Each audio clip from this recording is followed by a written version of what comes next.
Hello and welcome. Welcome to another edition of Atlas Information Live. I am your host, Atlas Alux, actually, and I apologize sincerely for being late today. Today, we are going to be talking about sovereignty, and this is a topic which found its way into my life this week in a most auspicious way, in a most open and heartfelt and generous way. And it is in no small part that its serendipitous and timely arrival is why we will be discussing it today together. I hope that all of us will be able to potentially bring something to the table, as many of you often do in your comments, and sometimes when we chat one-on-one, when you join into the conversation via video or just via voice. You don't have to, if you don't have a camera, if you just have a microphone, or you just want to use your phone or whatever, here is the link. It's in the chat, but here it is on screen as well. Today, you are more than welcome to use the link and come online and let's discuss this topic of sovereignty. What does it mean?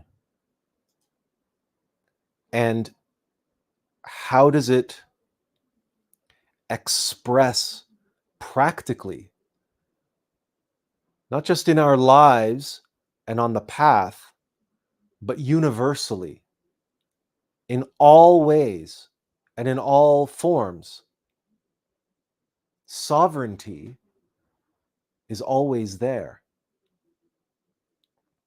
Even in the darkest moments, even in some seemingly antithetical situations and circumstances. And so the idea of sovereignty, of some supreme presence of rule, of a sovereign consciousness, a sovereign entity, a sovereign will. How does that mesh with free will? Where does determinism fall into the schema of things? This word sovereignty can mean many things to many people at many times, and from different perspectives, it seems to take on different attributes. How is that so? If it is supreme, if it is all pervading, if it is all penetrating, all knowing, all giving, all loving, all creating, if it is omniscient and omnipresent, why should its nature change? Or does it change? Is it only a matter of perception that changes? That the point of view is different. And as the different point of view perceives at its particular level, the nature of sovereignty appears to change. We might even say it has the illusion of changing. And who is it really that has changed? The perceiver or that which is perceived? But this brings forth even more questions and more implications. If it is all pervading, all knowing, and all present, what's the point? If it never changes, if it has no nature that can be perceived, then what is the point? What is the point of anything? And how is that nature known? Or is it known?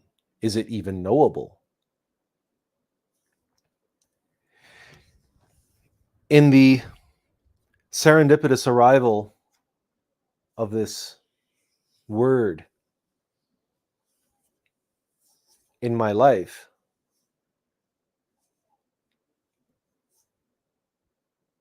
the individual who brought forth this word in direct response to last week's live stream and the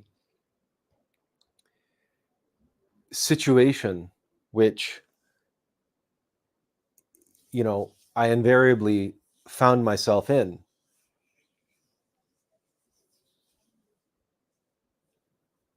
that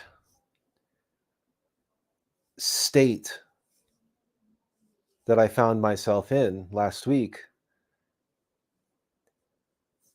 that was very important to share with all of you, and yet was obviously in a very,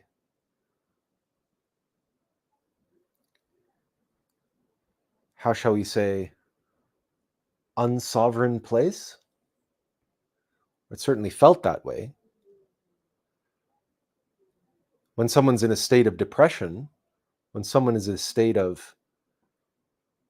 in hell, one hardly feels oneself to be reigning over circumstances, even over one's own life. But this individual who reached out to me during the week shared with me a very personal experience of theirs, and in addition, shared the information which I included in the description to today's live stream. You see, as I pointed out to this individual, this live stream was named Attlas in Formation for a very specific reason. And that is because I, in no way, shape, or form, am I in a position to know everything. I am still learning. I am in a constant state of marching ever forward on the path of the Alm of life. And that means constantly having to face the challenges, the ordeals, the trials, the tests, and the obstacles that I must overcome in order to at last be who and what I am here to be. And so, as all of us, I'm always learning. And that learning, that teaching, can arrive in any number of ways. And I've learned this through my life that I don't expect to, pick up books and learn all there is to know. For me, the living, breathing Word of God is all around us and within us. And you've heard me say those words many, many, many times. And I've learned a great deal from those around me. And in the synthesis of their words, their contributions into an overarching teaching, yes, but also a nucleus, that their words contribute to this description, this explanation, this encapsulation or expression of these fundamental truths. And so one of our regulars felt that there needed to be a contribution to that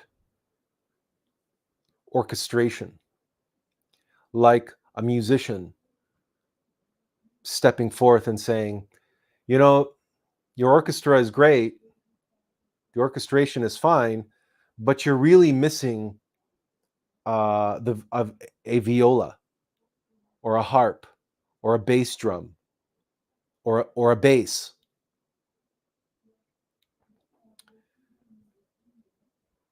Or, what have you, whatever. A trumpet, a bassoon, pick your instrument.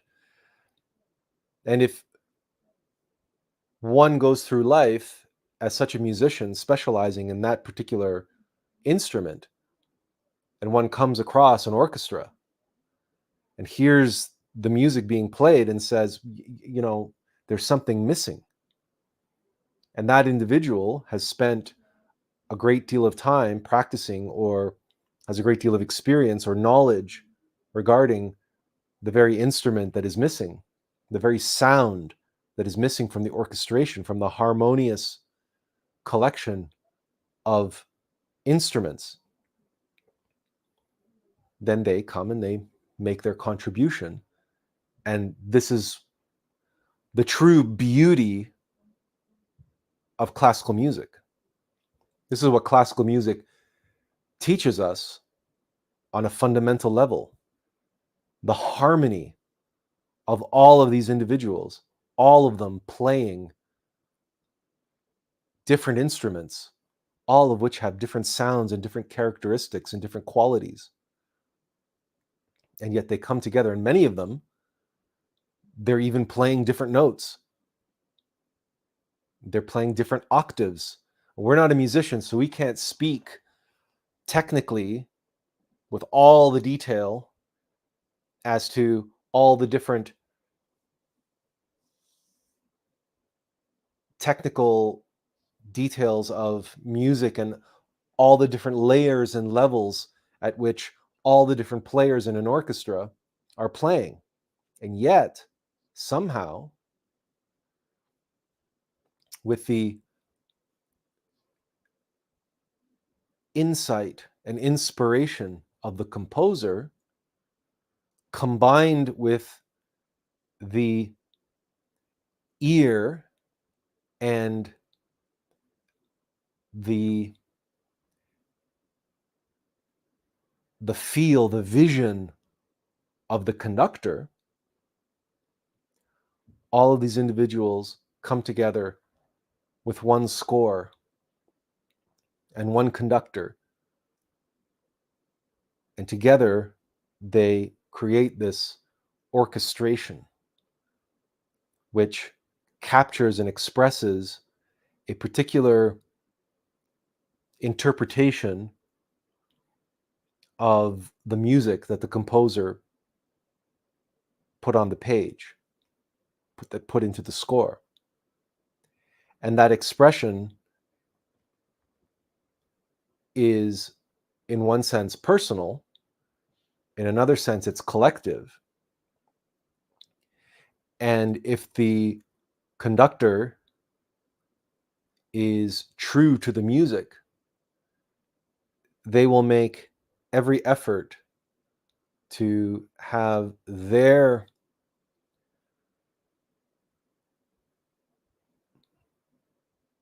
conduct seek alignment with the intentions of the composer, despite the fact that they have no choice but to make an interpretation on some level to fill in the gaps left by the composer. But wherever the composer has notes in the score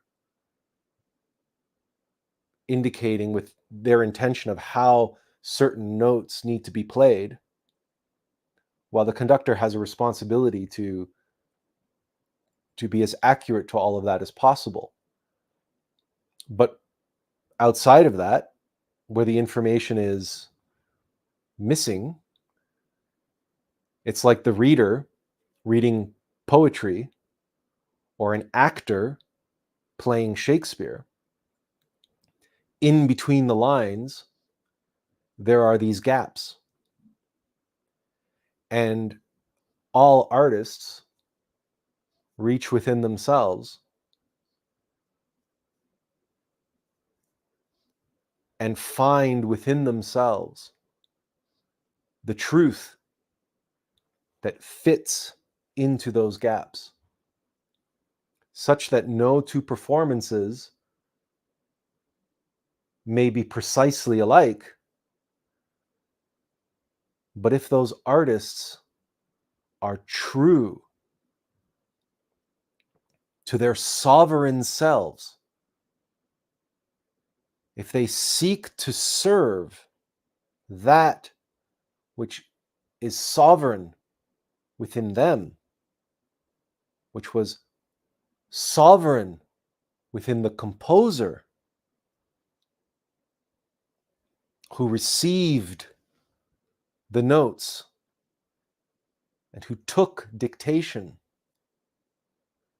and the composer who put down on paper to the best of their ability, the sovereign artist within themselves who gave them the music or imparted to them the music from a higher sovereign.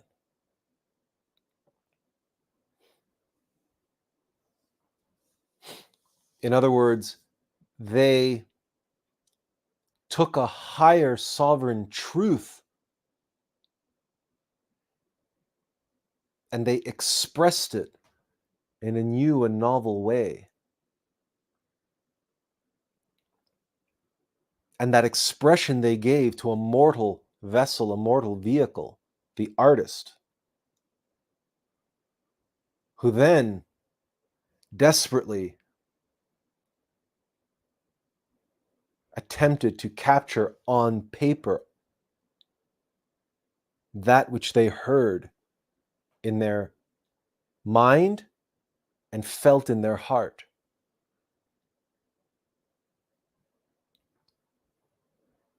But the truth is sovereign. What is true rules. The truth reigns. And as T.S. Eliot wrote in the final rhyming couplet of Ode on a Grecian Urn, beauty is truth. Truth, beauty. That is all you can know in life and all you need to know.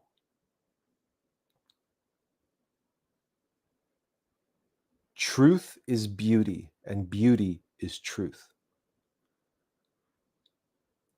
We speak of arts and art, and the artist who serves that beauty, who serves that truth,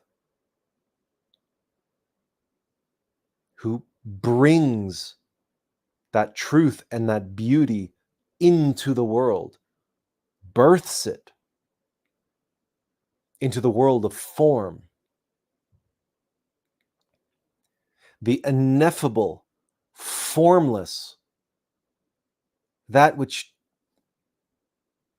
is beyond capture, is beyond containment. And yet, the artist captures it and contains it and puts it into a form and imbues that form with that beauty and that truth, such that the form resonates and radiates.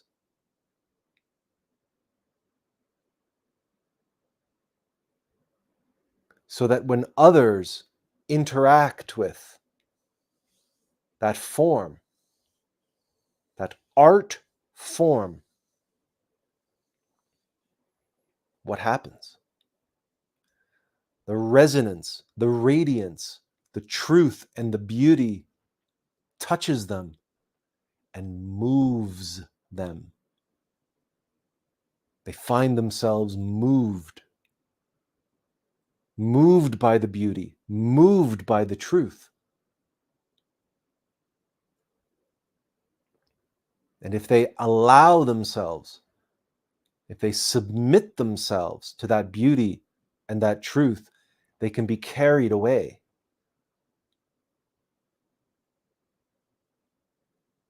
Carried on a wave beyond the limits of this mere physical mortal form.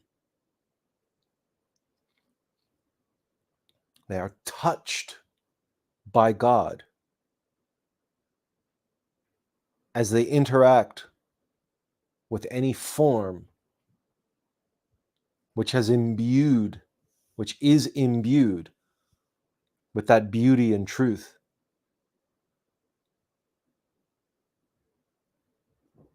That art form, that artful conveyance, that artful expression, and willing and open and heartfelt reception. And where expression and reception meet, what is born is an experience. And an experience of what? But of beauty and truth. And a knowing of that, to know beauty and truth. Not belief, to experience it. A union of expression and reception, and what is born is a third factor. What is born is the law of three, a tri-unity, because it is the unity of expression and reception that gives rise to the experience, that births the experience. You cannot have an experience of art absent the expression of it. You also cannot have an experience of art absent the reception of it.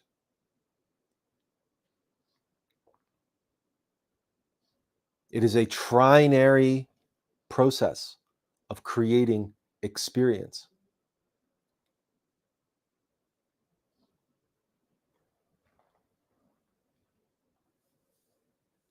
And that law, that rule, because you cannot avoid it, you cannot argue against it. If you try, it is an absurdity.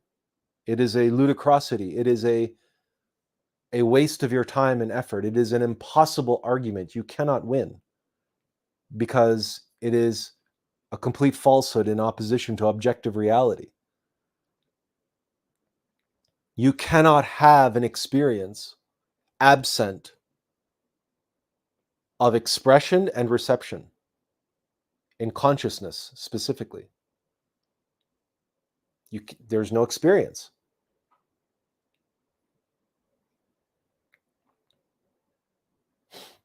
The law of three, therefore, is absolute in terms of creation. Laws govern, laws rule. And where you have rule, where you have governance, that is what we call sovereign.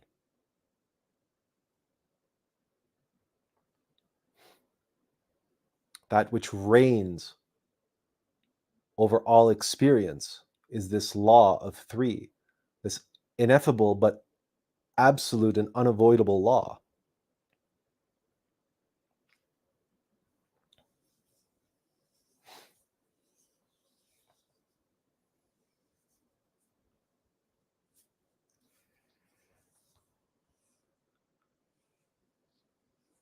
What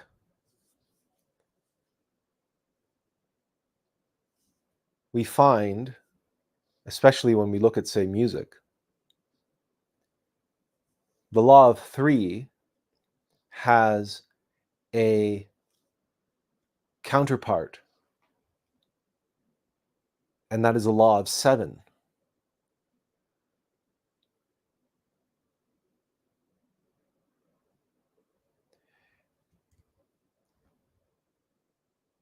Three plus seven is 10. 10 is 1 and 0.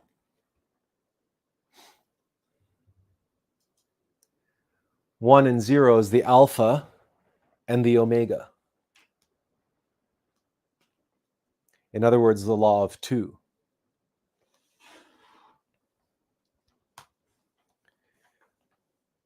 We've gone over this many times, so we won't necessarily dwell on it, but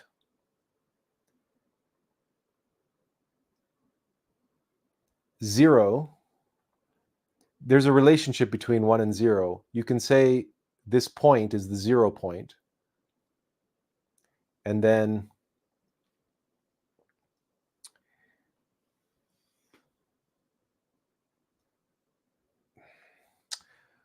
well, I don't want to type anything there, so why don't you just let me draw a shape?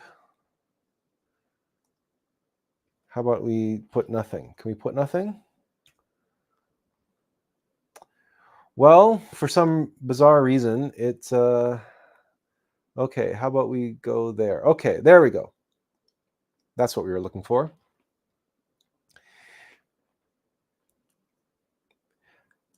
That point is the 0 point, and you count 1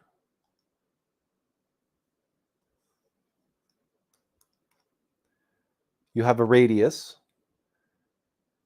right? So you have 0 plus 1, and that 1 is everything. So it's 0 is the 0 point, the origin. This is your alpha, and 1 in this case is omega. But of course, it's a little bit deceptive, because for every action, there's an equal and opposite reaction. And a radius is fine, but a circle is in fact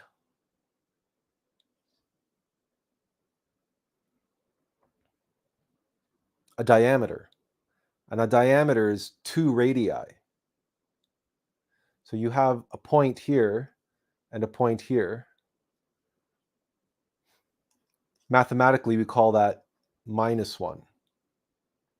So you have a positive and a negative in terms of numbers. You have positive and negative, and this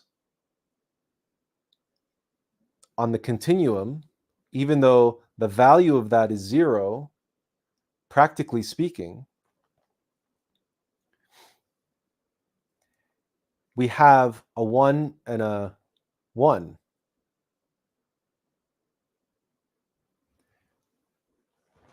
And we'll get to, the meaning of that in a moment.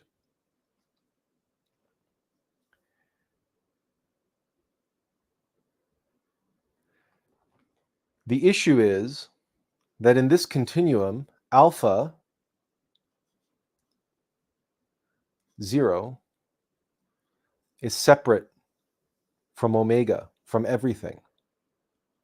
And the source of everything can't be separate from everything. That's an impossibility. So what we do is we unfold this law again. So we unfold it a second time. Because this plus 1, this radii, and this negative 1, which is just a plus 1 in the opposite direction, what we do is let's see how well we can do this. Let's try and do it. Let's see how well we can do this. Okay, so that's not too bad. There. We do 1, and then can we duplicate that? No. Can we copy it? Copy, and then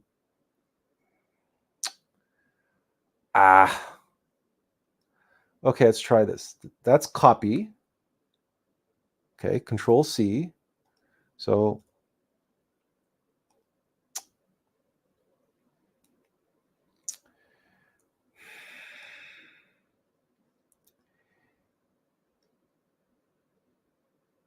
copy. Control C. We're doing this right? You guys see we're copying this. You know what? Let's just go duplicate again. It won't let us do that either. This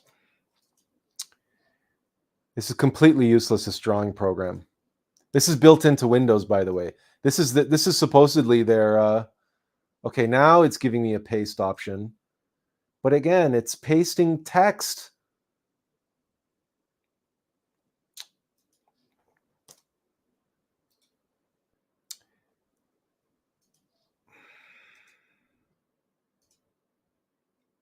Now it decided to paste it. Anyway, no, it didn't. It just drew a new circle. Okay. All right, so there we go. We just put this circle in here, and then we have 2. Okay, so what we've done now is we've taken this diameter, this 1 and 1, and we've created 2 more circles. So we can take this one and delete it, and it deletes everything. I don't know why. No. I just want, it doesn't matter. So now you see what we have here is 3 points on a continuum. But those 3 points are actually defined because this has to be divided in a diameter. So you actually have 1 and 1 and 1 and 1. Right? 1, 2, 3, 4. Because you have plus 1, minus 1, plus 1, minus 1. Because we've just repeated the first operation we did. And now everything, right? It looks like this. And the 3 points that was originally plus 1, minus 1, and 0, they're now connected under a single continuum.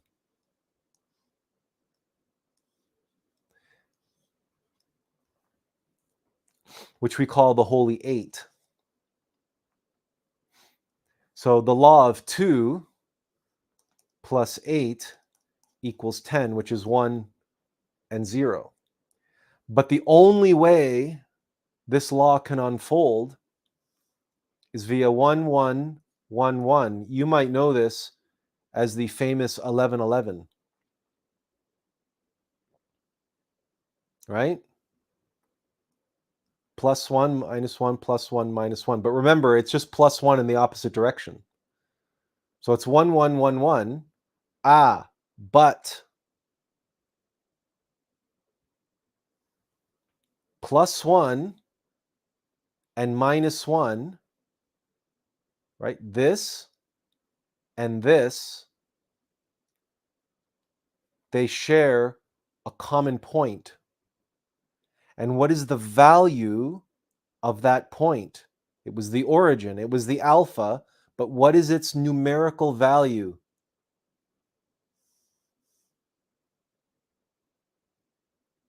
Its numerical value is 0, which means you do not have 2 points here. At the union of these 2 circles, there is only 1 point, and its value is -1 and +1, which is 0. So 1, 1, 1, 1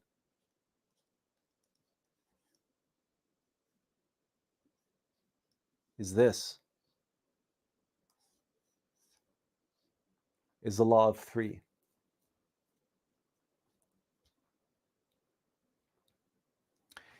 And 3 plus 7 equals 10. The law of 2 plus 8 equals 10. The 1 and the 0 that we began with, the all and the nothing, the alpha and the omega.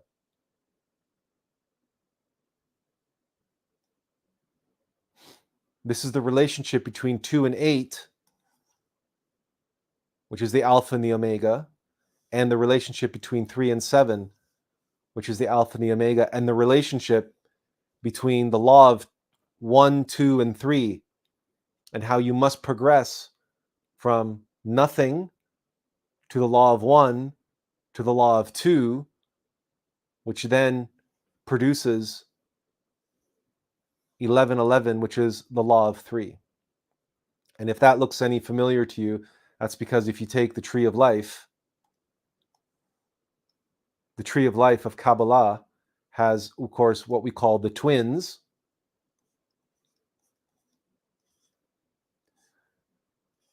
On the tree.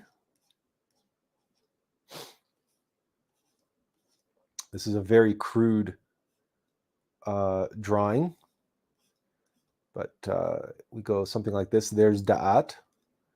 Okay. There. That's rough, but there it is. So these two are called the twins.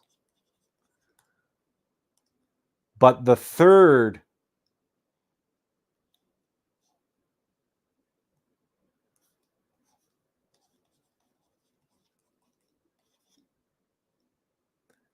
this is 11, 11.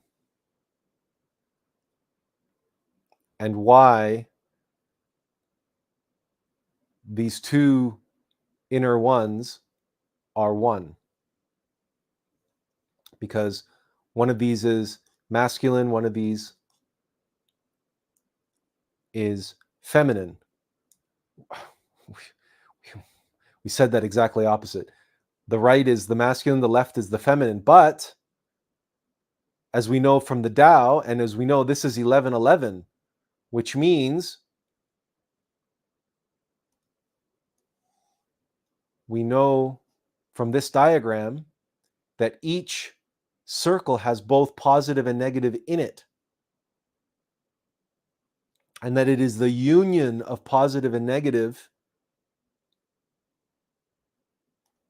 that cancels out, that creates the third circle, the connecting link, which is the alpha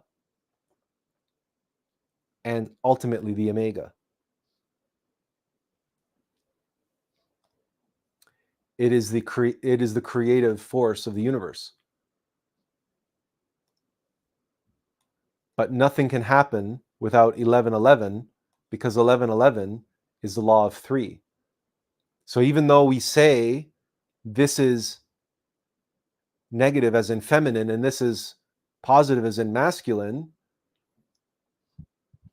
we know that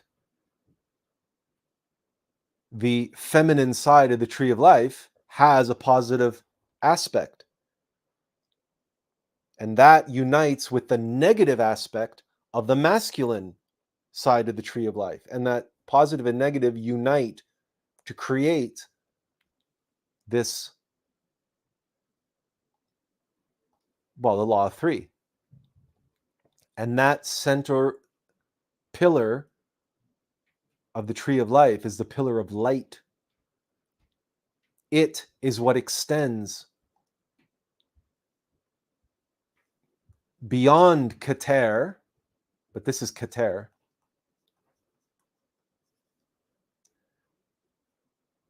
It extends even beyond Keter into the absolute. And in the absolute, we have the Ain Soph, and the Ain Soph Aur. Right? Limitless light. I don't know if I can, I got to pick a different color here. We have in here limitless light.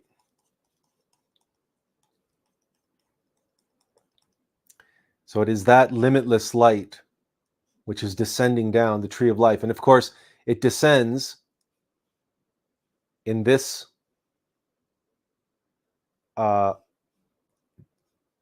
form, as the lightning which descends from Mount Olympus. It's the Thor.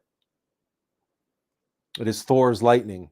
It is the He Zeus, which descends from Mount Olympus. The thunderbolts that Zeus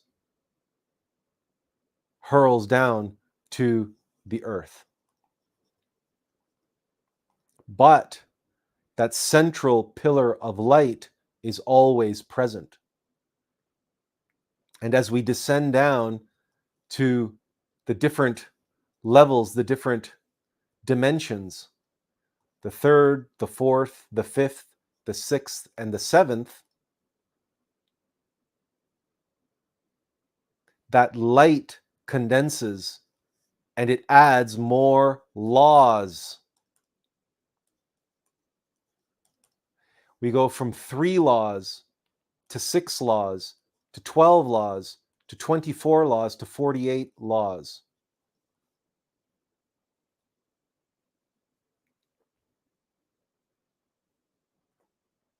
Why? Because of the law of 2, the doubling, which is how we got from the law from 0 to 1 to 2 to 3, that is 1111. That central pillar is the addition of 2 ones. It's 1111. So the 1 1 or 2, you always apply it again, twice. So it's a doubling to 3 to 6 to 12 to 24 to 48. But what are laws? Laws are that which govern. Laws are rules. And that which rules is sovereign.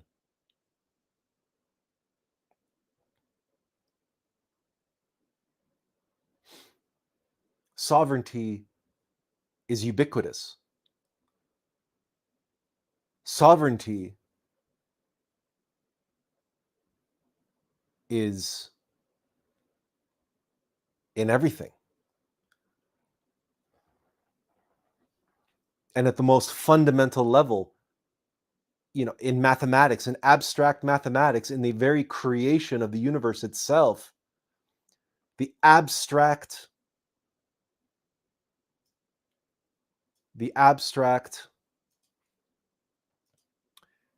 progression from the absolute nothingness into one, which is everything, the alpha to the omega. This is simply 0 and 1. And the progression of that in the most abstract and yet communicable and understandable way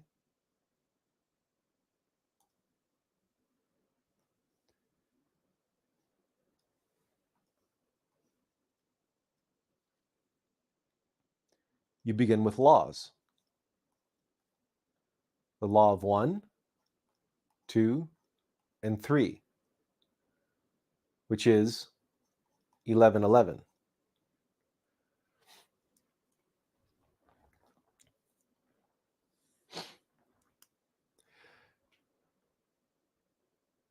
This is a very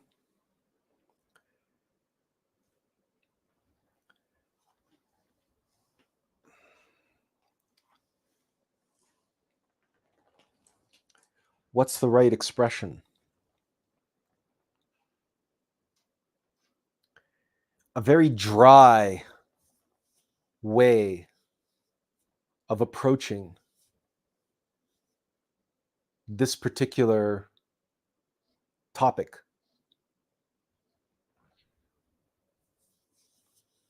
It's mathematical, it's geometric, but it's, in that sense, self-evident, and it is objective, and it is beyond any kind of subjective experience that we might have, or subjective perception that we might have.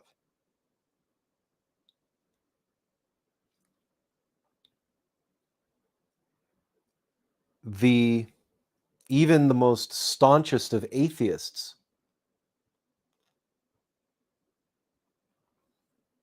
when they're doing mathematics abide by the laws of mathematics. Because if you do not abide by those laws, guess what? Everything breaks down. Nothing works. You have to count according to the numerical laws which abide fundamentally by the laws of 1, 2, 3, 5, 6. It's actually 1, 2, 3, 4, 5, 6, 7, 8, 9, and 10. And we don't have the time to get into all of those laws now. We've done them before, and we will be going over them again in a future live stream, certainly. But the point is that we accept certain laws and we abide by them because we know that it is very practical to do so. For instance, if you're on a very tall building or you're going and exploring the Grand Canyon,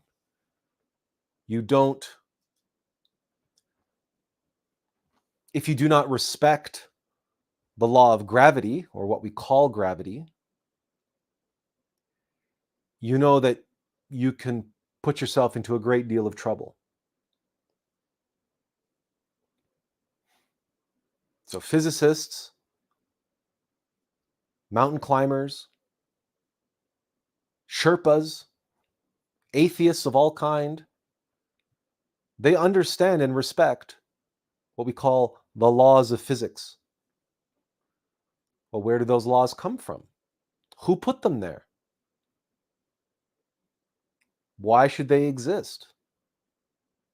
And if you recognize that laws like gravity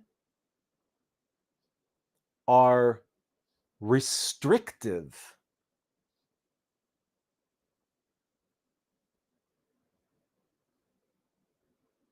and since the dawn of time, this humanity has felt the pressure, the resistance of gravity holding us down, holding us back, and has watched the birds overcoming that law, happily and joyfully and blissfully living out their lives in the skies.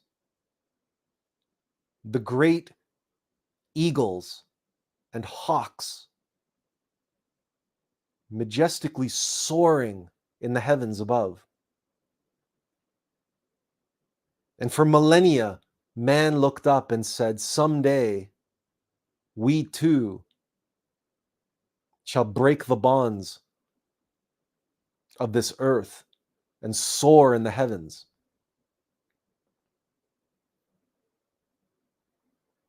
But it is the bond, the rule keeping us here on earth that creates that drive, that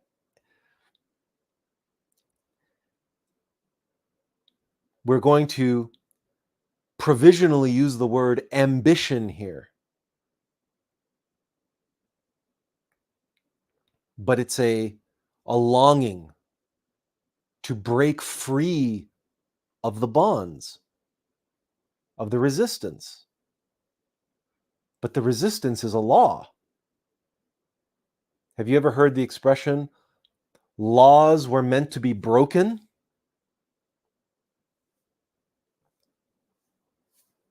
We never really break the law of gravity, but what do? We overcome gravity.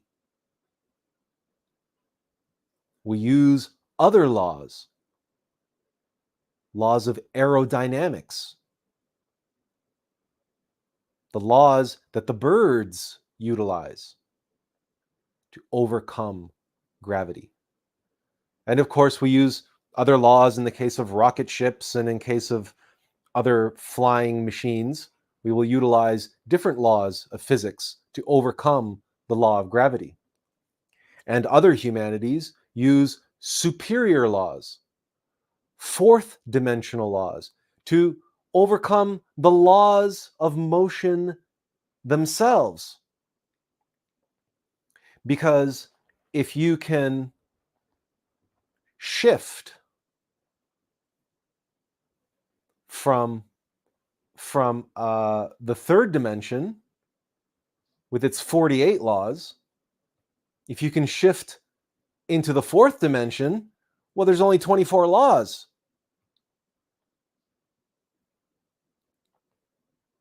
You've just negated, you just halved the number of laws that apply to you. The fourth dimension with its 24 laws has a name esoterically. It's called Jinn state. And we've discussed this before. Jesus was able to walk on water by putting himself in Jinn state. There are no laws of motion. There is no physicality in the fourth dimension. There's no mass. Everything is pure energy. If there's no mass, there are no laws of motion. There's no gravity. Because there's no mass, there's nothing to pull down. So, in the fourth dimension, you can walk on water. You've overcome gravity because you've overcome all the laws of motion. This is how extraterrestrials, with their flying ships, their cosmic ships, as Master Samael calls them, but they're UAP. What do we call them? UAPs, UFOs? I don't even know what we're supposed to call them anymore. Anyway, they're spaceships. They're really dimensional ships, because if you can take a flying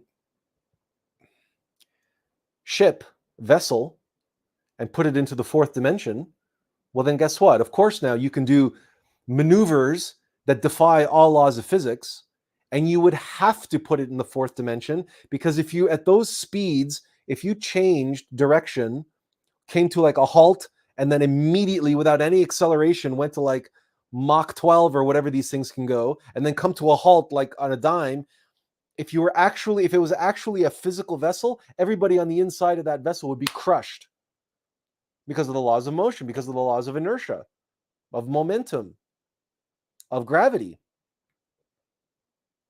Right? Everybody's brains would be smushed on the inside of their skull, simply because, like, this is what happens to pilots in fighter jets. When they pull G's, they're called, right? And these G's act on them and affect on them, and they can black out, right? Because the brain is being put under all this internal pressure. Well, take the whole vessel along with its occupants, put them into the fourth dimension, no laws of motion, no physics, no mass, no gravity. Well, it's essentially, Jeremy Clarkson on Top Gear once described Nissan Skyline as being able to corner like electricity.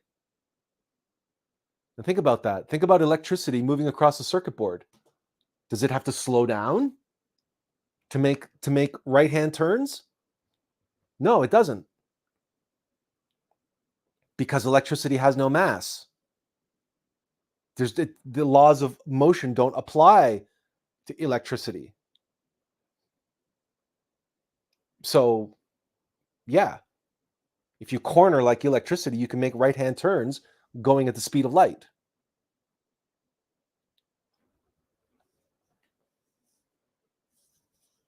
But there are still laws.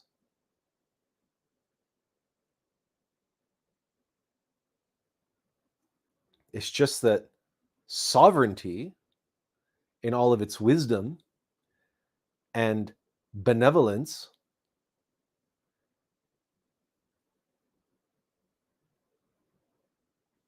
expresses itself in accordance with laws.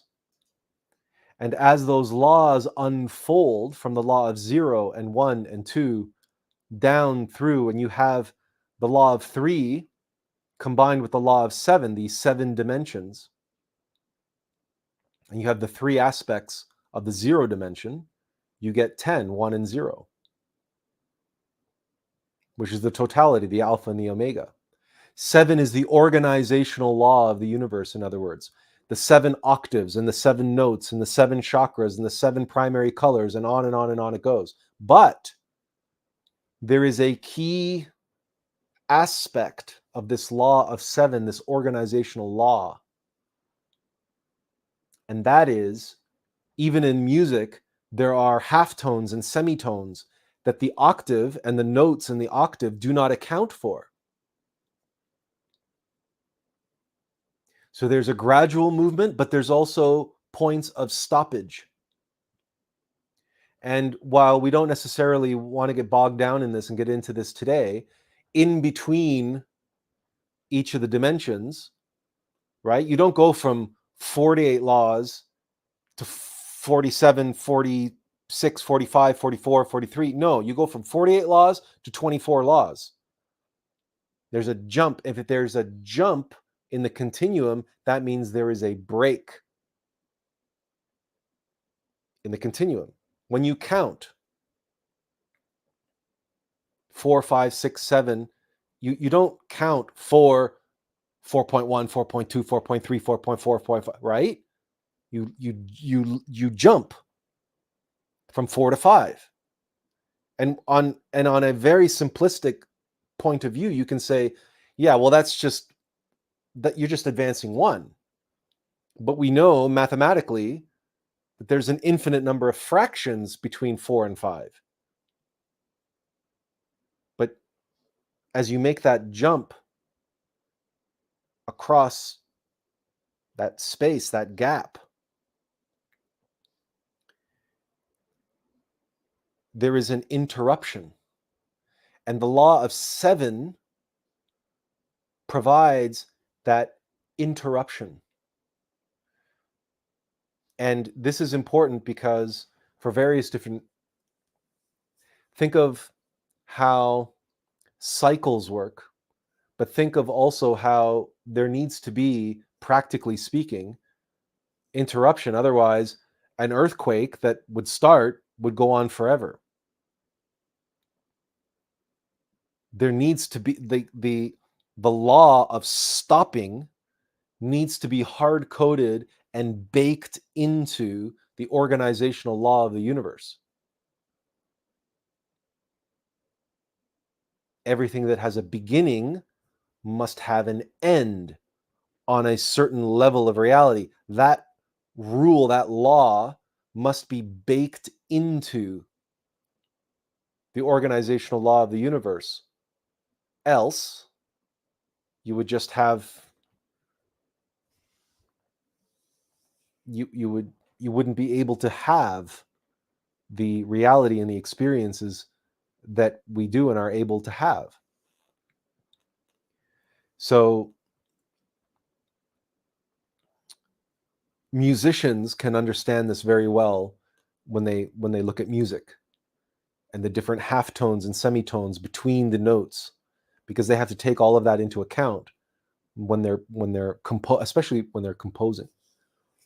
But again, we're not a musician, so we can't speak with any real authority or technical prowess on that particular topic. But rest assured, any musicians watching or listening will know that. And it's the same with engineers, and it's the same with mathematicians. And we have to be able to take those things into account, but we also have to be able to stop. It's like pi, right? The slope of the curve of a circle. And you have this number pi that's a decimal point, and it goes on forever. Well, at some point you have to stop, else you will never be able to calculate.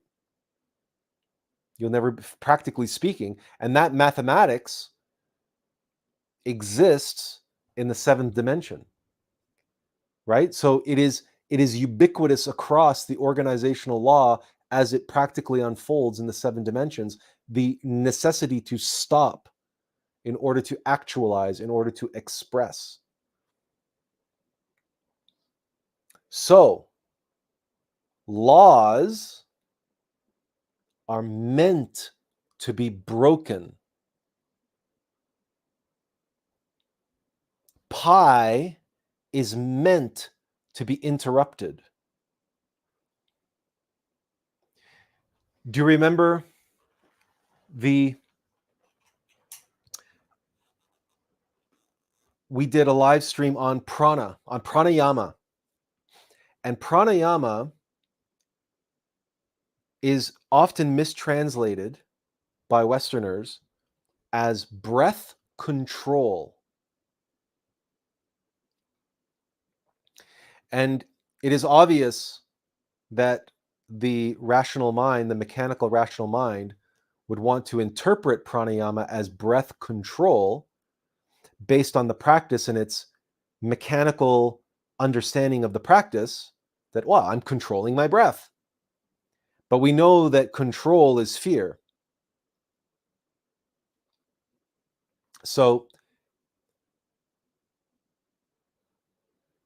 the actual meaning of pranayama means breath stoppage. To stop the breath, to interrupt the breath.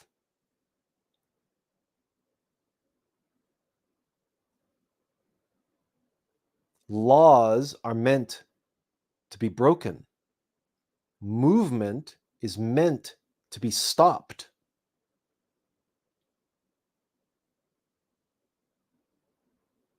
And the movement of the breath, when it is stopped, does what? It transmutes the prana that is in the breath. It transmutes it from one form into another form. Specifically, a higher form, a higher state. You take the raw prana and you can transmute it into a higher state. Just like moving from the third dimension into the fourth dimension, from physical into jinn state, from physical state into jinn state, and then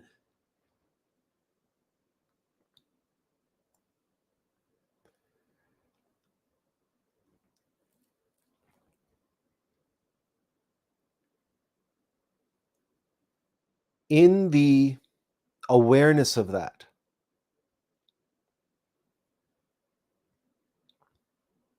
and in the comprehension of sovereignty, the rule, God, that which reigns, the Alpha and the Omega, that descends down the tree of life and is present in that middle pillar where 1111 become 3 in the law of 3, the creative law of the universe, and how experience itself is created, the masculine expression must be stopped. It must be captured. It must be absorbed. It must be received for that experience to be born. The duality, the binary duality must exist, but not like this, like a machine where it's divide and conquer and it's all or nothing and the zero-sum game.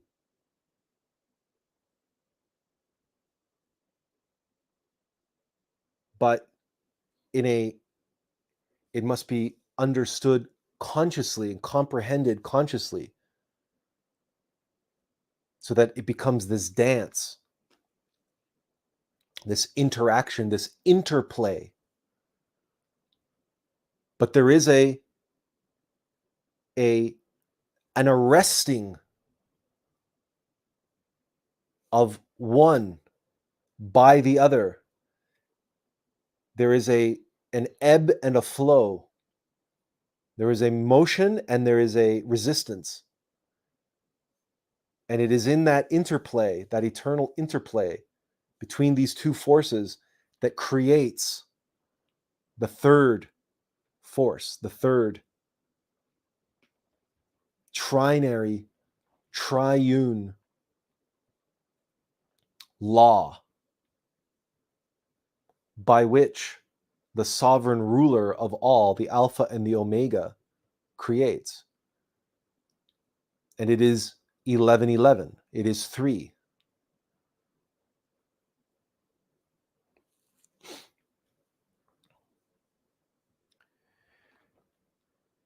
The binary duality, as we revealed at the beginning, is separation.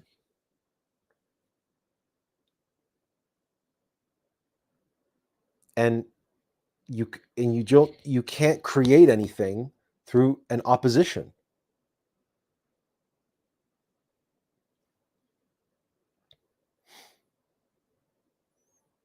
But you also can't create anything if one is just dominant over the other. Because if one just railroads the other, then you're just going to have this, you just have one. But logically and conceptually, you cannot have, as we showed at the beginning, you cannot have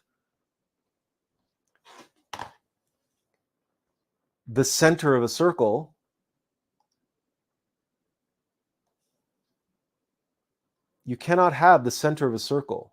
separate from its circumference. This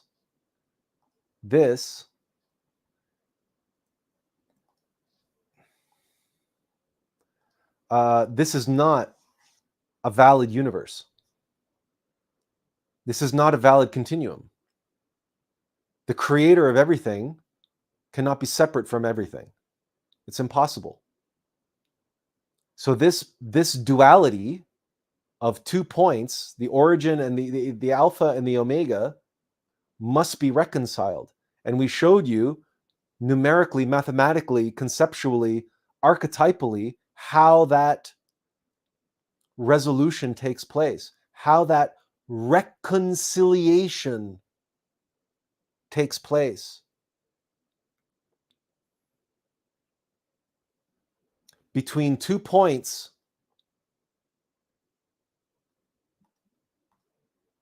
which must divide in order that they can unite. The 2 points that must divide into 2 more points. So 1111 is also the law of 4. Because 1, 1, 1, 1 is 4. But as we've shown, when you take 2 trees of life and put them together, you get 1 tree of life. So 1111 becomes 3 because these two unite. And practically speaking, this is how you arrive at what the Pythagorean school called the what do they call it? I think they called it the venium or something like that. Anyway, so they drew it as two overlapping circles, and then you have this interesting phenomenon where the shape that emerges as these two circles overlap looks a lot like the feminine reproductive channel, what we call the vagina or the birthing canal, as you have the union of these two circles. However, and that's fine, but really,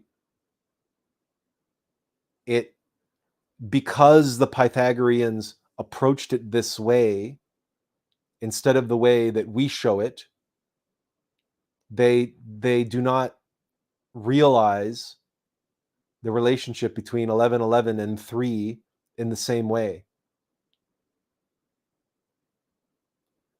That it is the union of these two circles that unites the whole. So, but anyway, we're going to get into this in a future live stream, so we don't want to keep dwelling on it. We want to shift out of this dry description into something that is more personal and something that is more intimate and something that is more experiential. And speaking of which, we have a whole bunch of comments going back all the way an hour ago, because we're going to share them now. Mugaboo22 says, peace, brothers and sisters. He was just saying hello to everyone. Tiffany says, harmony is a great word to use there.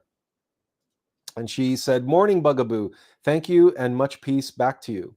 Benjamin Ochoa says, speaking of laws of motion, NASA has a quantum speed program, just food for thought. Tiffany said, interesting to notice there are 10 fractions between all numbers. Some would say 9, which is also significant. Just an observation I made. I've never noticed that before. There's actually an infinite number of fractions between different numbers because you can keep dividing the pi. But of course, that fractional system is one where you divide each one of those fractions by 10, and then you keep dividing those fractions by 10. And yes, it depends on how you count, whether you say that they're 10 or they're 9, but regardless. But you're right. But that's exactly what we're pointing out, is that really it's a division at that point, and it's a specific kind of division, which is if we have this word right, the word's not coming to us. It's a specific type of division. It's an internal division. So it's mitotic, it's mitosis, right? So you have 1 divides into 2, divides into 4, but it's dividing inside the original cell, right? So this is how, for example, the fetus develops from the zygote, right? So because you end up with 1 cell, which is the union of the egg and the sperm, you have the zygote, which is 1 cell, and then that cell division takes place, but it's not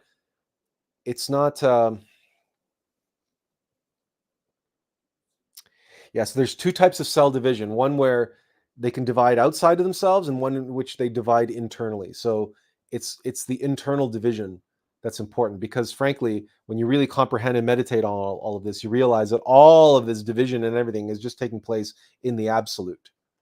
So Azazel says, we're here, by the way, we're just listening. Okay, thank you, Azazel. Thanks for checking in. So behind us, we have a mural, a fresco that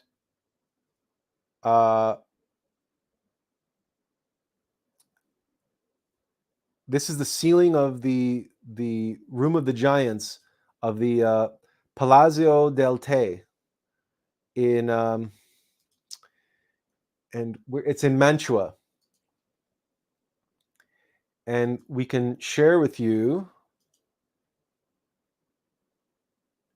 the complete fresco. This is the whole ceiling. This is by, who is it by?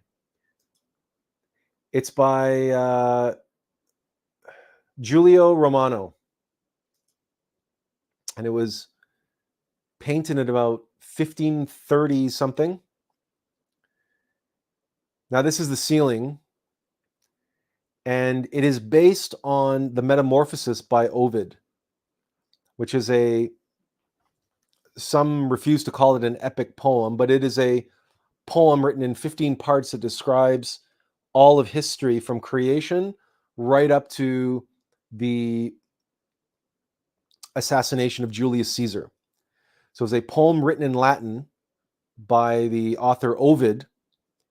And so the scene depicted here is called The Fall of the Giants. And so this is the ceiling part. And then you have on various different walls, you have Mount Olympus crumbling and crushing the giants under its stones. And this is what all of the walls are depicting in the giants room of this piazza. And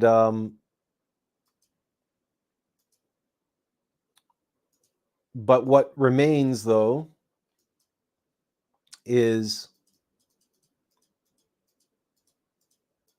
the heavens remain. So Jupiter, which is in the Roman version of Zeus, sits upon his throne. However, what Roma, or Giuliano Roma, has done here, and we'll try to, if we can do this, cleverly or artfully, masterfully has done, is that the architect vanishes from the image. Right? Zeus, Jupiter, here's his throne. And whether you interpret him still sitting on that throne and just hidden, or if he is vanished altogether, but what's interesting is the great eagle remains. And it is clear that we're looking at the heavens here, and that the throne, the sovereign throne at the center of heaven, is still present. And the symbol of authority, that eagle of Rome, is still present. We can actually hide this now because you can see it behind us. That symbol is still present. So the authority, the sovereignty is still there. But it's hidden. Or it's everywhere.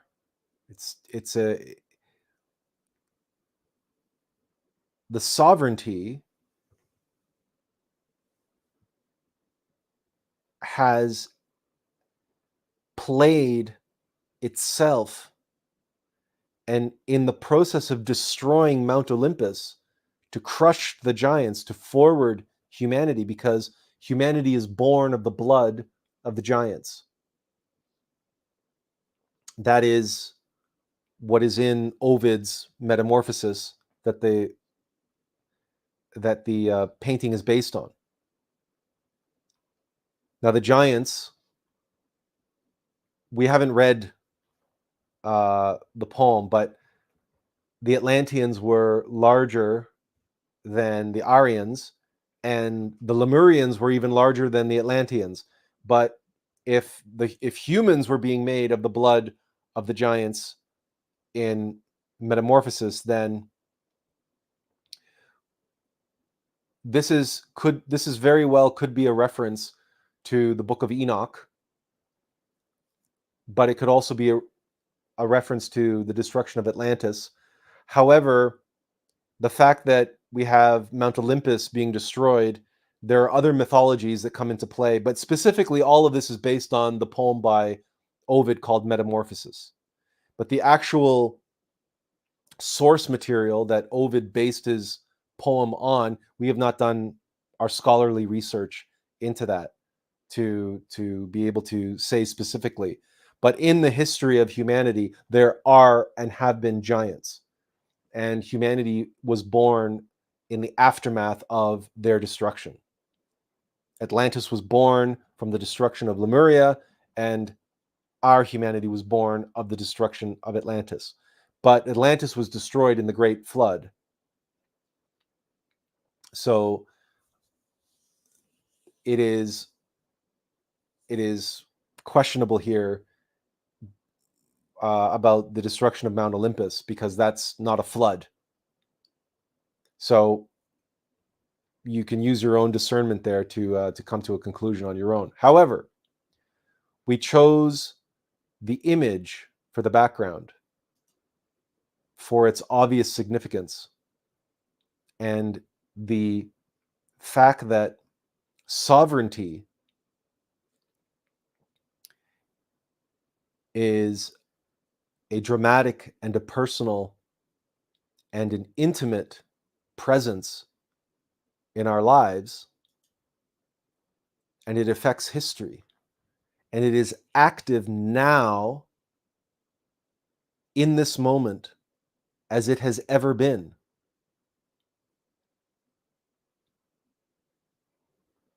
The fact that the architect is hidden, he doesn't appear on his throne, but there is a symbol there. And that symbol of that eagle is so significant. That symbol has been used by countless authorities throughout the millennia to indicate sovereignty. It's even used by the United States government. It's the bald eagle. But the eagle has shown up in Germany, and it has shown up in countless monarchies, and of course, it's the eagle of Rome. But it is also the Holy Spirit.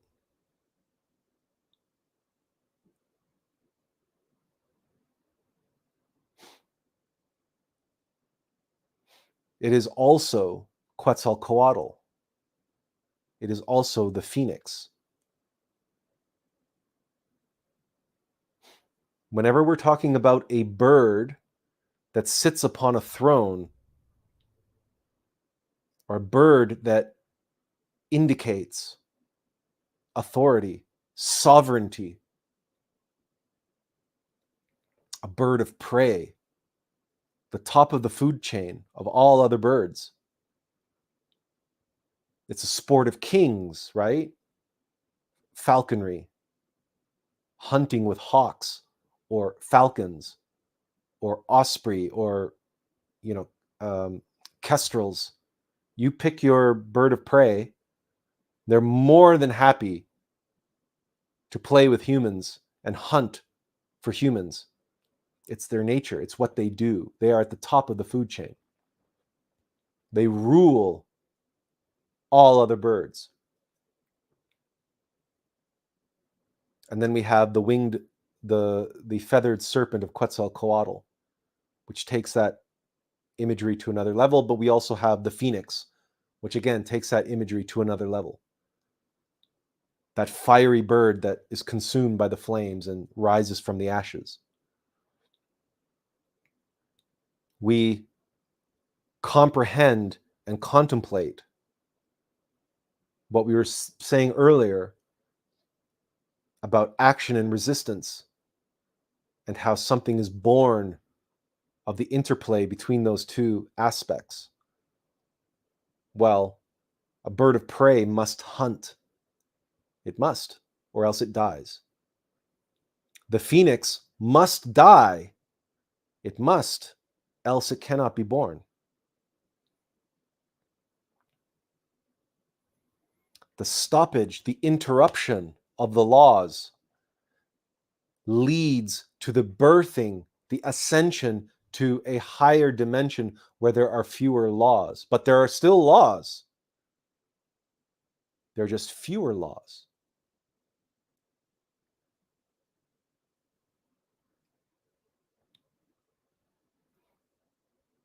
And when you consider the yin and the yang, the give and take, the push and pull,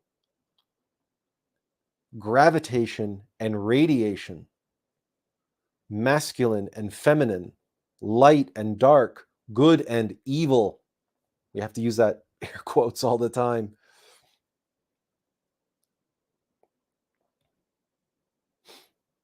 We have this dynamic where that solidity, mechanicity, materialism brings with it all of these more laws. And these laws impose themselves. They provide greater resistance. That consciousness, the light, divinity, free will must interact with and overcome. And in the overcoming of these lower laws, these that bring these deterministic, mechanistic, mechanical, materialistic determinism, they're laws. They impose themselves on consciousness. But in the facing of them and in the overcoming of those laws, that consciousness rises to a higher level.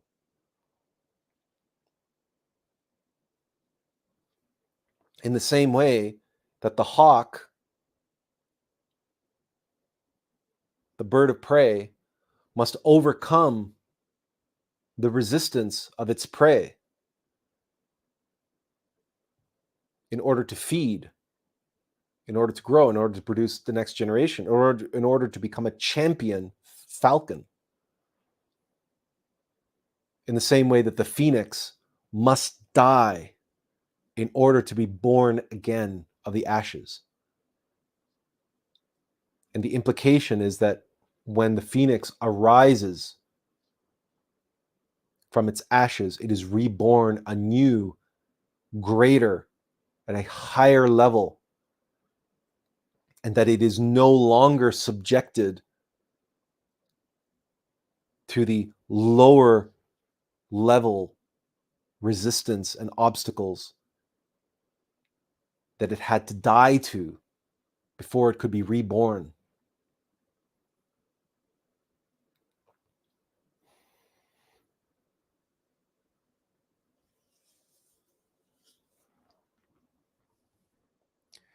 Mugaboo 22 says, in my experience, God is nothingness, unquantifiable, zero. We can attempt to quantify God by observing his or her creation, the known universe. When God creates one, then infinity is possible because we can add up 1 plus 1 for eternity, and we can always divide 1.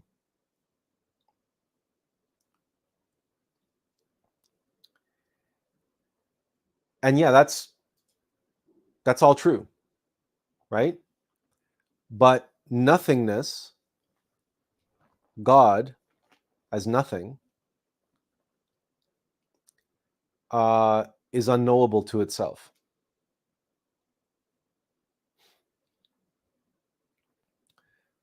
A sovereignty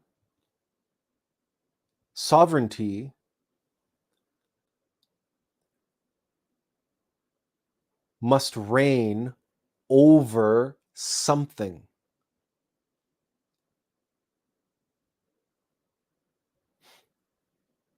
That's the definition of sovereign. If there is nothing to reign over, then you are a sovereign of nothing. That's just a fact. This is not conjecture.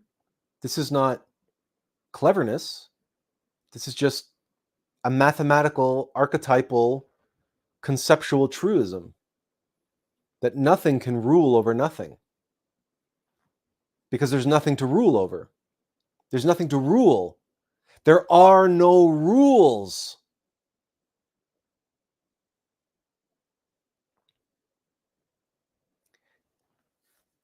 Imagine, okay, so we recently heard this example. Remember that video game that came out on the Nintendo Game Boy? And it was all over, and you can download it on your cell phone. It's called Tetris. Surely we all know Tetris. We're dating ourselves, but surely we are all familiar with the game Tetris. Here, let's see if we can't. No, let's.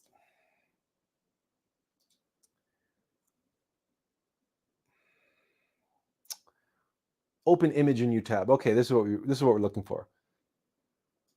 Okay, remember Tetris?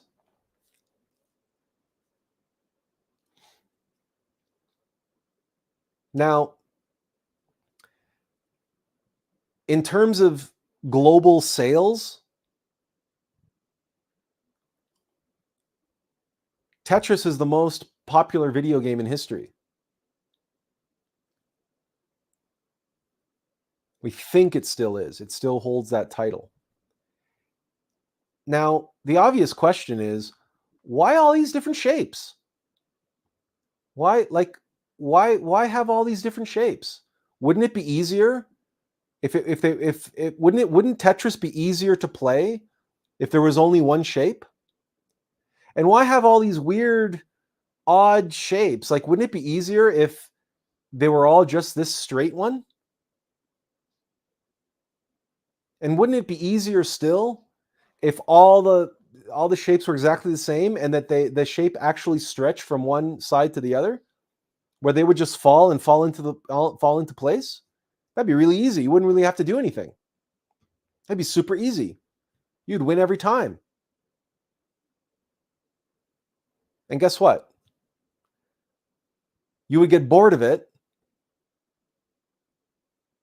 within minutes and you would never want to play it again.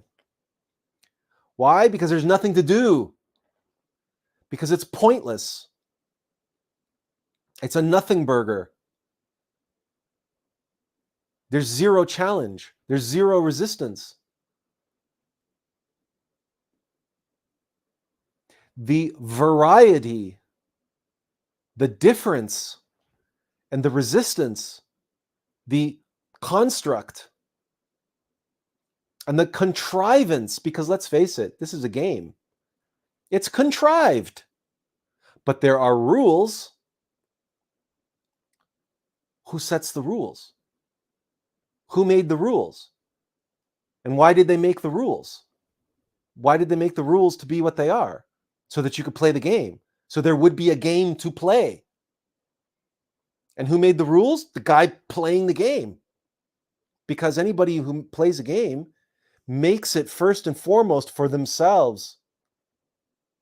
They have to enjoy playing the game. And if they enjoy playing the game, well, there's a good chance others will enjoy playing the game. It's just a game. But every game has to have rules. A game without rules is not a game. It's not a game anymore. It's nothing. It's nothing. And nothing is not fun. There's nothing to learn. There's nothing to grow. There's nothing to gain. There's nothing to know. There's nothing to experience. Nothing cannot produce by itself. It can't create that way. It can't. This is why in the absolute you have the Ain Soph, and the Ain Soph Aur. The limitless light is born of the interplay between the Ain and the Ain Soph. The Ain Soph, which is the source of light, the Ain, which is the source of light, and the Ain Soph, which is that which absorbs all light.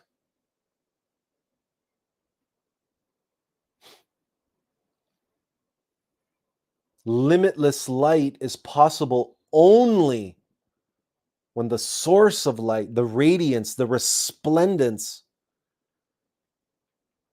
interacts with and plays with that which consumes and absorbs all light.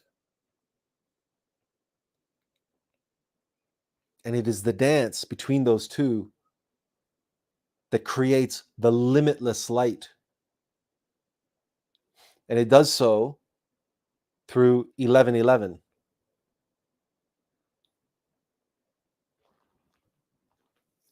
Which is 3. The Ain Soph, and the Ain Soph Aur. But we have an image. We have an image that captures the nature of 1111.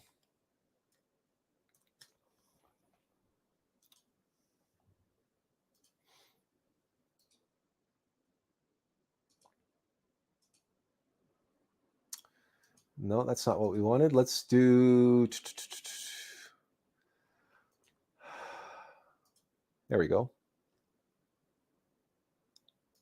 Right? We have an image, a symbol.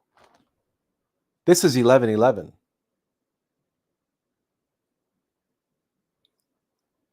Because as you walk through it, as you arrive here, and we've shown you this, we've walked you through this before, and we will walk you through it again because we're working on a new version of that PowerPoint presentation. But this is 1111. Because here you can see there is a holy 8 here.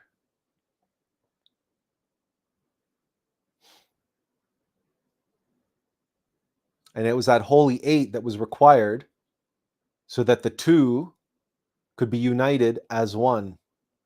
But the two has to unite by the law of two being applied a second time. In other words, the law of two must be applied twice. And you get 11, 11. So you get 1 and 1 and 1 and 1. White, light and dark and light. That's right. Light. Wait, so we'll do it this way. Light and dark and light. That's 1111. But in the Tao, we see that they're united as one.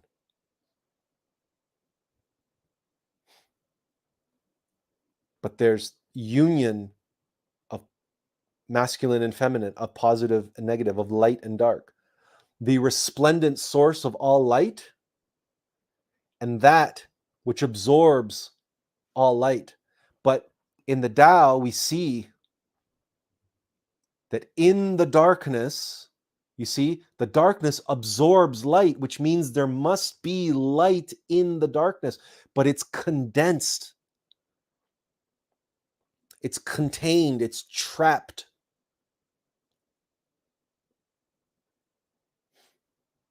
Likewise, in the light, there must be an aspect, an element of the dark, which does what? Which absorbs light and condenses it and crystallizes. In other words, it's a crystallizing force. It's a gravitational force that condenses and crystallizes. This is how light creates. This is gnosis, knowledge, experience. knowledge born of experience. In other words, wisdom, that experiential knowledge that is born of the interplay between light and dark, and this light trying to recover that which the darkness has absorbed and trapped. And the individual who shared us the 11 points of sovereignty also shared with us a very, very, very personal experience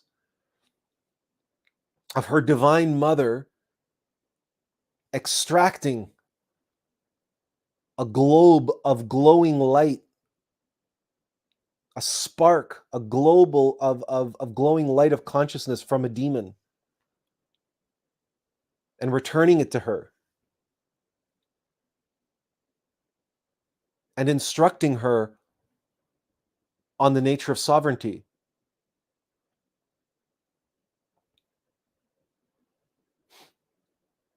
If you think about these two halves as free will and determinism,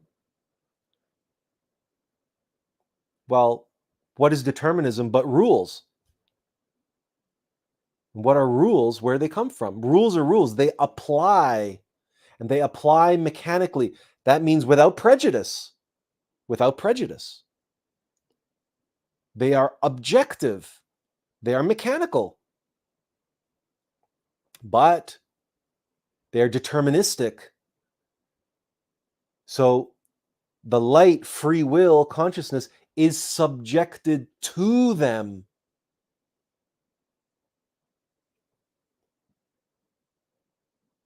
And how we are free to choose and free to decide to be or not to be, and how to face the imposition of circumstances, of that mechanicity, of our own egos, for example, the mechanical algorithms of our own psychology, which impose their will on us. But that imposition, and they also want to absorb our energy, our sexual energy, and our consciousness. They want to bottle up our consciousness and absorb our sexual energy. Why? Because that is their nature. That is the nature of the dark, to absorb and capture and condense light.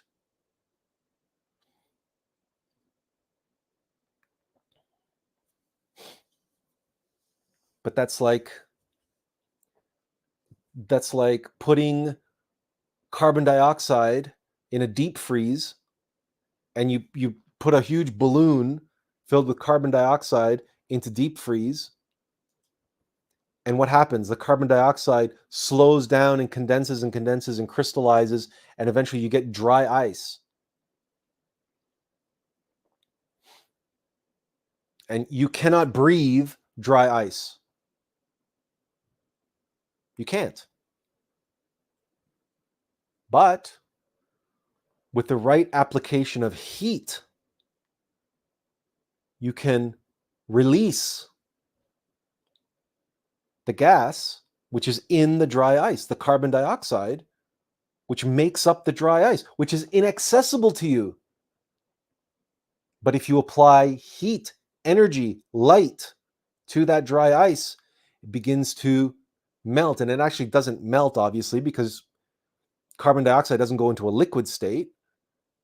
It goes into the dry ice just sits there evaporating, steaming, right? And then you can see the carbon dioxide coming off of it.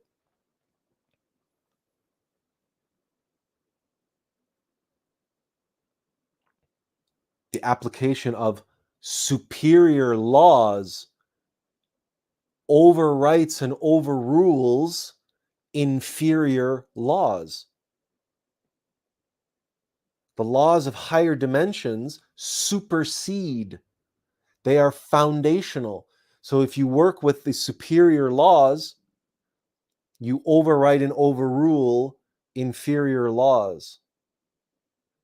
Because inferior laws, there are more of them.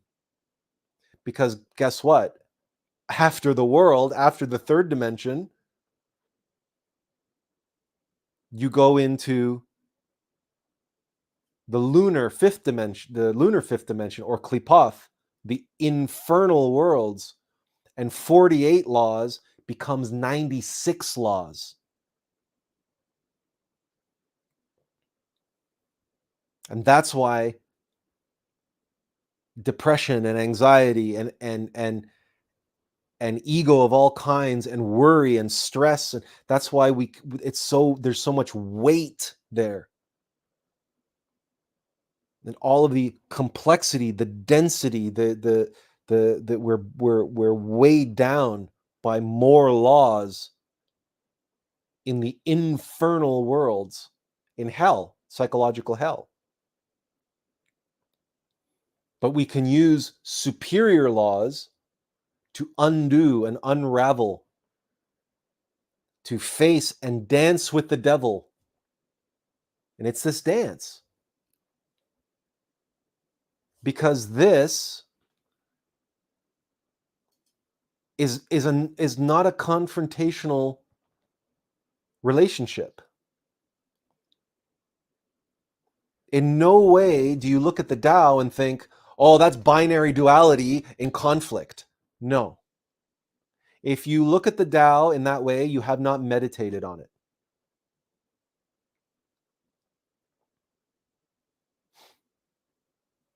The power of this symbol, if you meditate on it, and you move beyond and you realize, of course, because nothing can know itself. Nothing can't know itself because there's nothing to know. Comprehend that.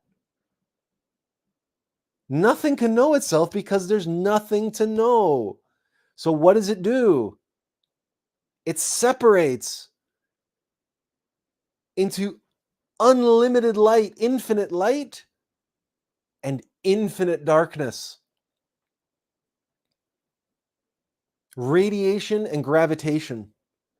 Affirmation and negation. Positive and negative. Masculine and feminine. Expressive and receptive. All of these different words apply. Stance and substance. Stance, to be, and substance, to be beneath.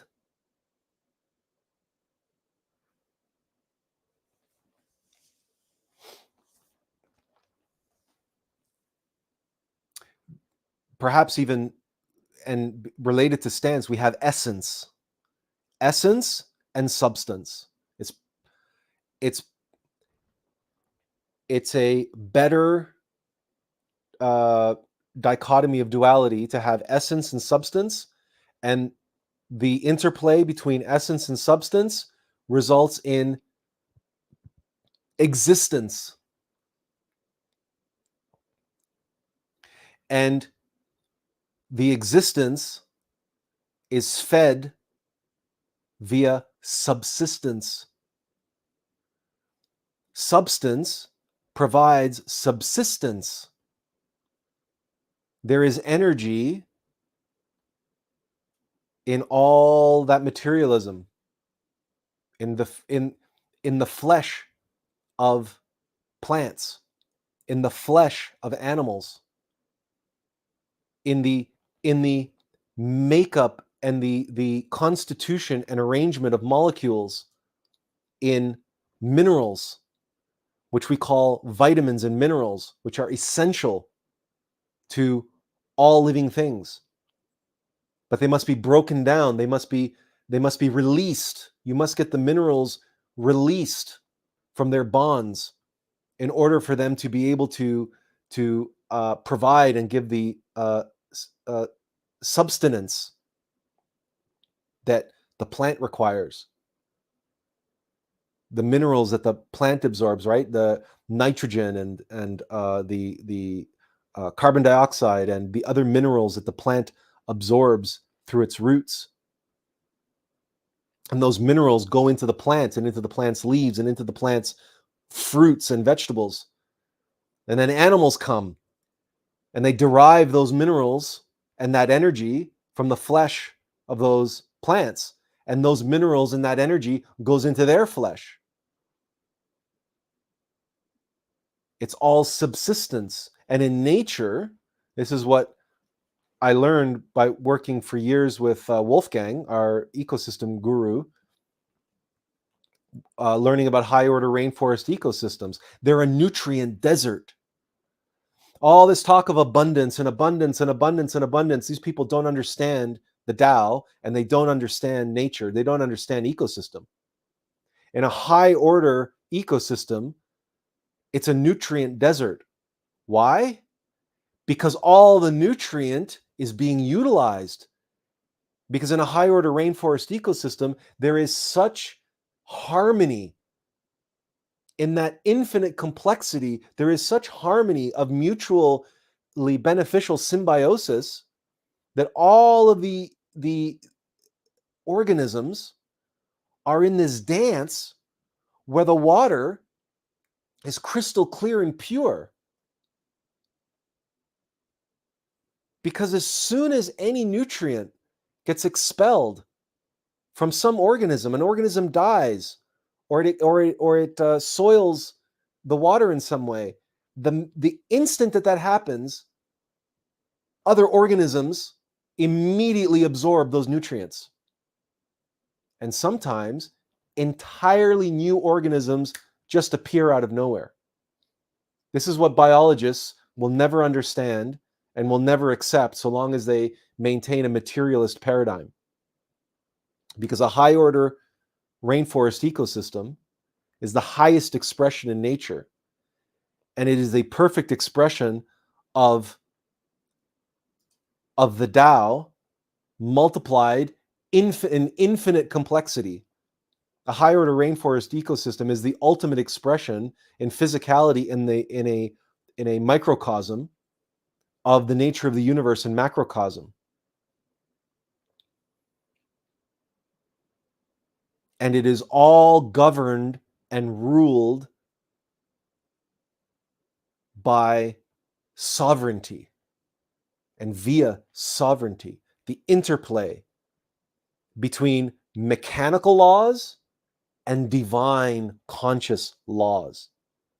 Because the win-win-win, the mutually beneficial symbiosis, is not a purely mechanical phenomenon. It cannot be. It cannot be. And it is not an emergent phenomenon. It is a conscious phenomenon.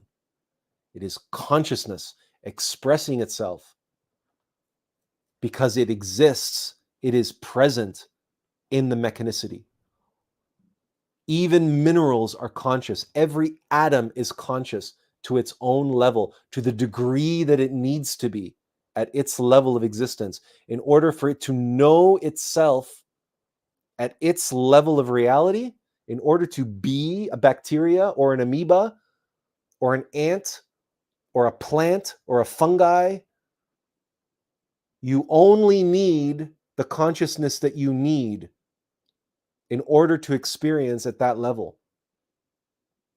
And the evolution of monads, the divine vessels, they abide by those laws, those rules. They're like children. And like all innocent children, they are given this opportunity to play these games. And these games have to have rules, and there has to be some amount of competition and some amount of cooperation. And as they explore lifetime to lifetime to lifetime to lifetime, these monads experience all these different levels of experience, of reality, of life, until eventually they can graduate into the human kingdom. And then the game changes, that you level up to a whole new game, a whole different kind of game.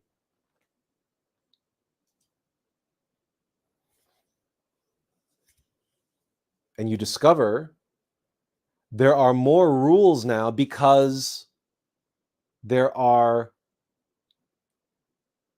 is more at stake and there's more to be gained. There's more to grow, to develop, to learn. But you cannot grow, develop, and learn without the resistance. You need the source of sustenance. You need the subsistence to be able to draw from in order to create that higher existence. In other words, you must create your human soul. You must create your solar bodies, your solar vehicles. And the light that you use to create those solar vehicles, you extract that gold from the lead, from the darkness, from the source, from the subsistence, from the substance. You extract the essence from the substance. And this is all governed by rules of the game that were set down and put forth by the grand designer, by the sovereign Lord, by the great umpire of this game, by the great dungeon master, if you want to use D&D vernacular, by the great conductor of the orchestra, the orchestration of the great harmonious playing of the composition of the music, this beautiful symphony of life on all of its different levels. And the highest form of music, musical theater, opera, the highest expression of music. And you see that as much as a symphony can explore,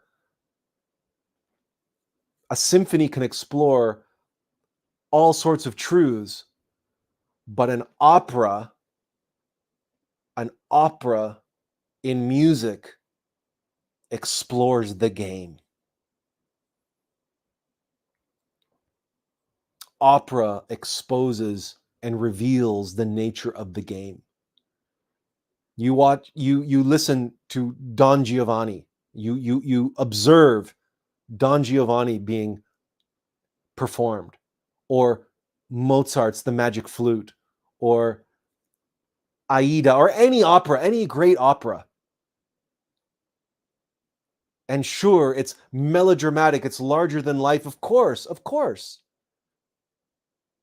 because it is capturing the essence of the game on the megalocosmic scale, brought down into this magical expression, this sacred space of a stage, and these players who are allowing the beauty and the truth to pass through them.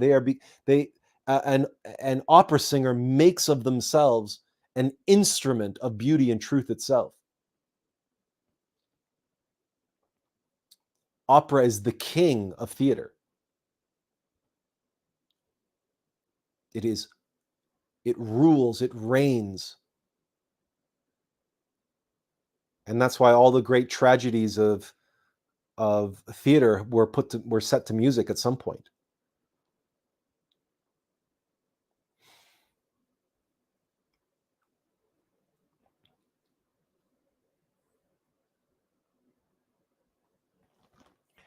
And why ultimately, when we look at this sovereignty, we recognize that its nature and its characteristics are beyond even the Tao. That the Tao and its unfoldment and its expression as it unfolds down through all the levels of reality into this experience that we have here on earth that we call the kingdom. That's what it's called in Kabbalah. Malkuth is the kingdom. That's not by accident. We're talking about sovereignty here. You have to rule over something. You must reign.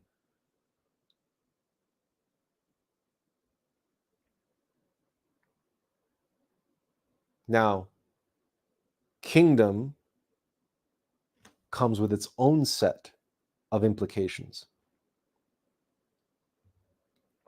And we'll get to those in a minute. Mugaboo 22 says, in my experience of God, no, okay, we've covered that one. Benjamin says, I was thinking of saying the bird that eats Prometheus's stomach, but it could be any of those ideas, right? Prometheus is the one who flies too close to the sun and his wings melt and he falls to earth because he's trying to be like the gods, but he's trying to be like the gods in the wrong way. And I didn't realize that there's a bird that eats his stomach, but there you go.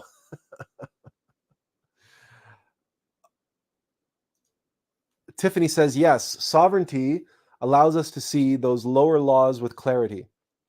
Once seen, many are easy to deal with and put them to rest. When you say seen,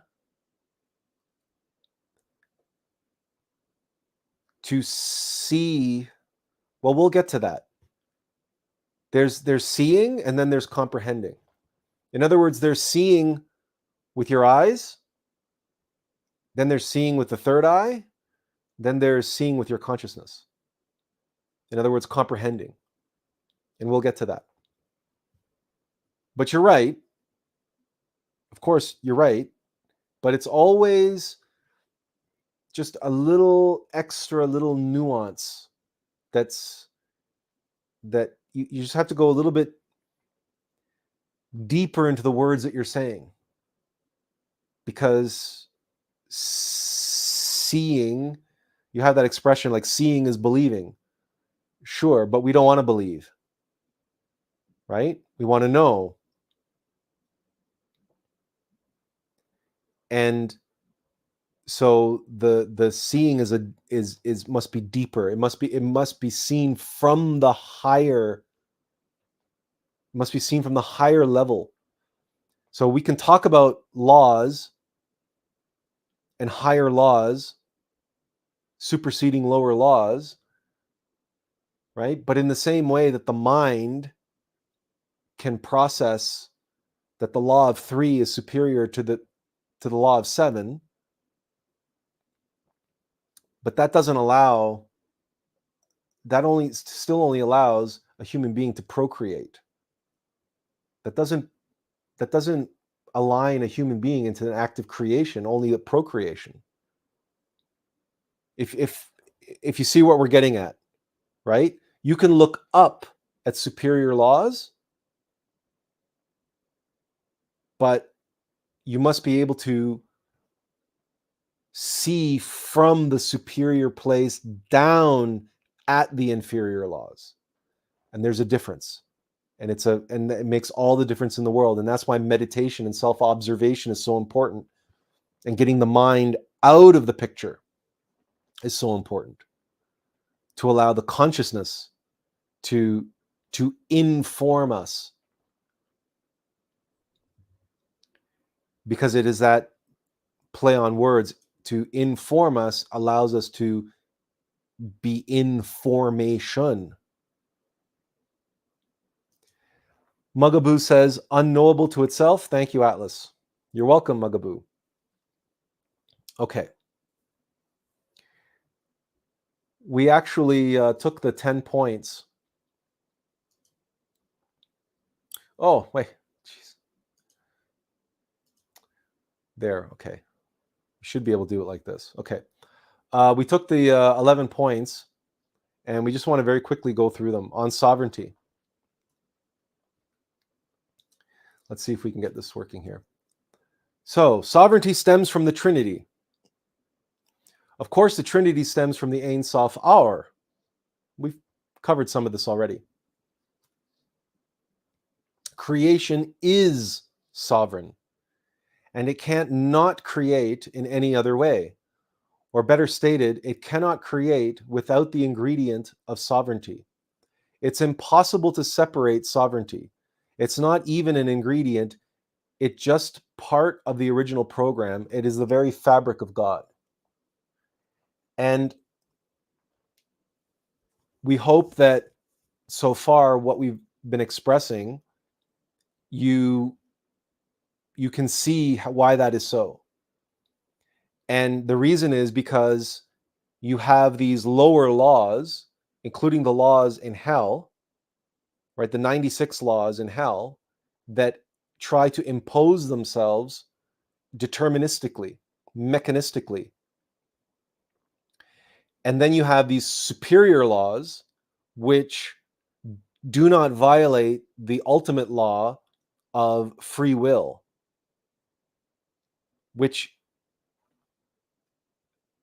and then there's the great law of karma, which is cause and effect. So, but the law of free will is absolute.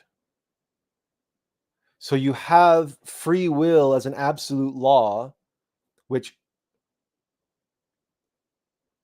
is sovereignty itself.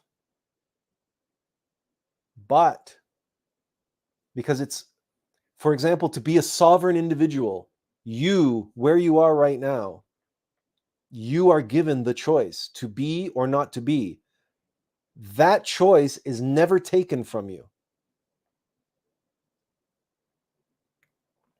Only when the great law of karma comes and you reap what you sow. But the decision to sow was yours. The decision to be or not to be was yours to make.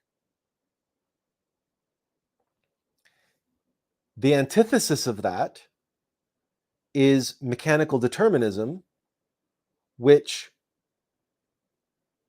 in every way seeks to subvert the law of free will and seeks to impose on us not being. So, if the divine impetus to exist, to live, and live free, live in liberty, yes, within the constraints of laws, but to have free will to choose within those constraints, the antithesis of live is what? And when we say antithesis, it's straightforward, right? It's actually, where are we going here? It's so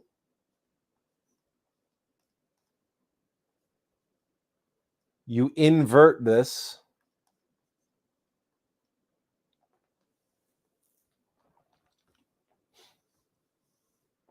So if we say liberty or free will is absolute, we can, let's call that will.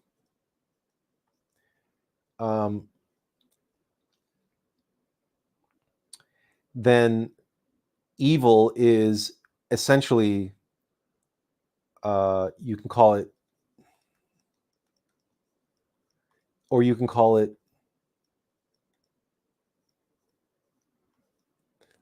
that of course is not as poetic and not as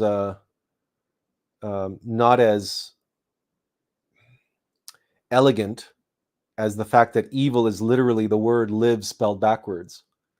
But another way you can think of it is you remove the W from will and you're just left with ill. And ill happens to be synonymous with dis ease. And dis-ease is stress. So you begin to see, and you can see how disease and stress are obviously antithetical and oppositional and resistance to living in peace, joy, and happiness. Free. So that's the other word, right? Free. Free will. You have ill will, which is disease, which is stress. Liberty. So these are, it is the interaction, the interplay between these two things. But evil, because it is below and it is a inferior dimension, it's hell, it applies 96 laws,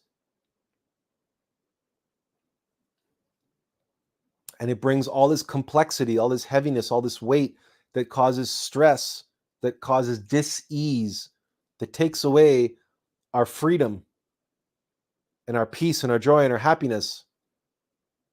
It resists all of that. It challenges that. It blocks that. And what's more, because its very nature is absorption, to absorb the light and trap the light, to enslave the light, like we were talking about, and condense it, right? To apply all of these laws, this weightiness, this mass, this force, takes that light like the carbon dioxide in the balloon and freezes it and solidifies it and hardens it. You know that expression, to have a hardened heart?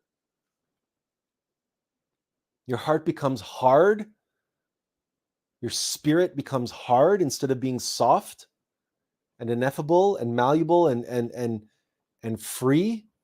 No, a hardened heart, like a cynical person who has lived a very hard life, and all of this suffering that they've gone through, they've now internalized that, and they have this victim mentality, or they've closed their heart off.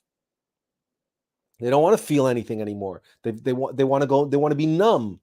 What happens when you freeze your hand? Right?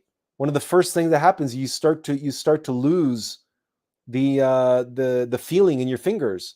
You start to go numb, right? When you get really cold. Why? Because the life is draining, right, from your hand as it's being frozen. And that's why we have expressions like cold-hearted and so on, right? These are metaphysical, scientific realities. You know how you feel when you are in love. You know that physiologically and psychologically and emotionally, you feel light and you feel warm. Because that light, and you want to be in the sunshine. Why? Because it provides heat and light and life and energy and vitality. And the darkness, right, wants to what? Just absorb it all. That's why the color black absorbs all light. It's just, we have the analogies and the we can't pronounce that. Corollary. Collateral. Corollary. Sorry, we just had a blue screen of death and we can't pronounce what we wanted to pronounce. Corollaries. I think that's what we wanted to say. Okay, let's continue on our list here. Sovereignty cannot be argued with. It is a solid, unchanging, undeniable state or frequency. Right? You can't argue with the laws of gravity. You can overcome them, but you don't argue with them. You don't try to change them. You don't try to deny them. The rules are the rules. In chess, when you play chess, the rules are the rules. The rules of the game are what they are. You either play within those rules or you change the nature of the game by advancing to a higher level. So checkers is checkers. You don't change checkers. What you do is you graduate to chess. And then from chess, you graduate to 4D chess, which was an invention of the writers on Star Trek. The abstract absolute created within its own sovereignty and continues to do so to this day. Remember when we talked about mitosis and a cell dividing in itself, within itself? One cell that has both masculine and feminine, and the spiral ohm of the DNA enacts, and it divides and divides and divides and divides and divides. It's always one being, right? The whole of the universe is an act of infinite division, but just as we showed in the beginning, when we show is that this is one circle. This is that same circle in the beginning that we showed. There's 3 points. There's 11, 11. Right? There's the alpha it's the alpha and the omega. It's all within the confines of the great zero, which is the absolute. It's all unfolding. This is all playing out within the absolute. Nothing of manifest reality. There is no out there, in other words. There is no universe out there, which is why the universe can expand ad infinitum. Because if everything exists inside of a space of nothing, then there's no, like the whole idea of Big Bang and like all this material physicality was compressed into an infinite point. There is no physicality. Physicality is an illusion. It's a line of code. That's all it is. Mass. It's code. Right? And mathematically, you can show all this in the world of archetypes. Mathematically, you can prove all this. And we have proven it because we create things that we call virtual realities. We create video games. And video games have no mass. And you can make video games that have different kinds of gravity and different laws and different rules in their universes. Now, the video games we tend to make, or at least the realistic ones, the three-dimensional ones, we tend to apply the laws of physics.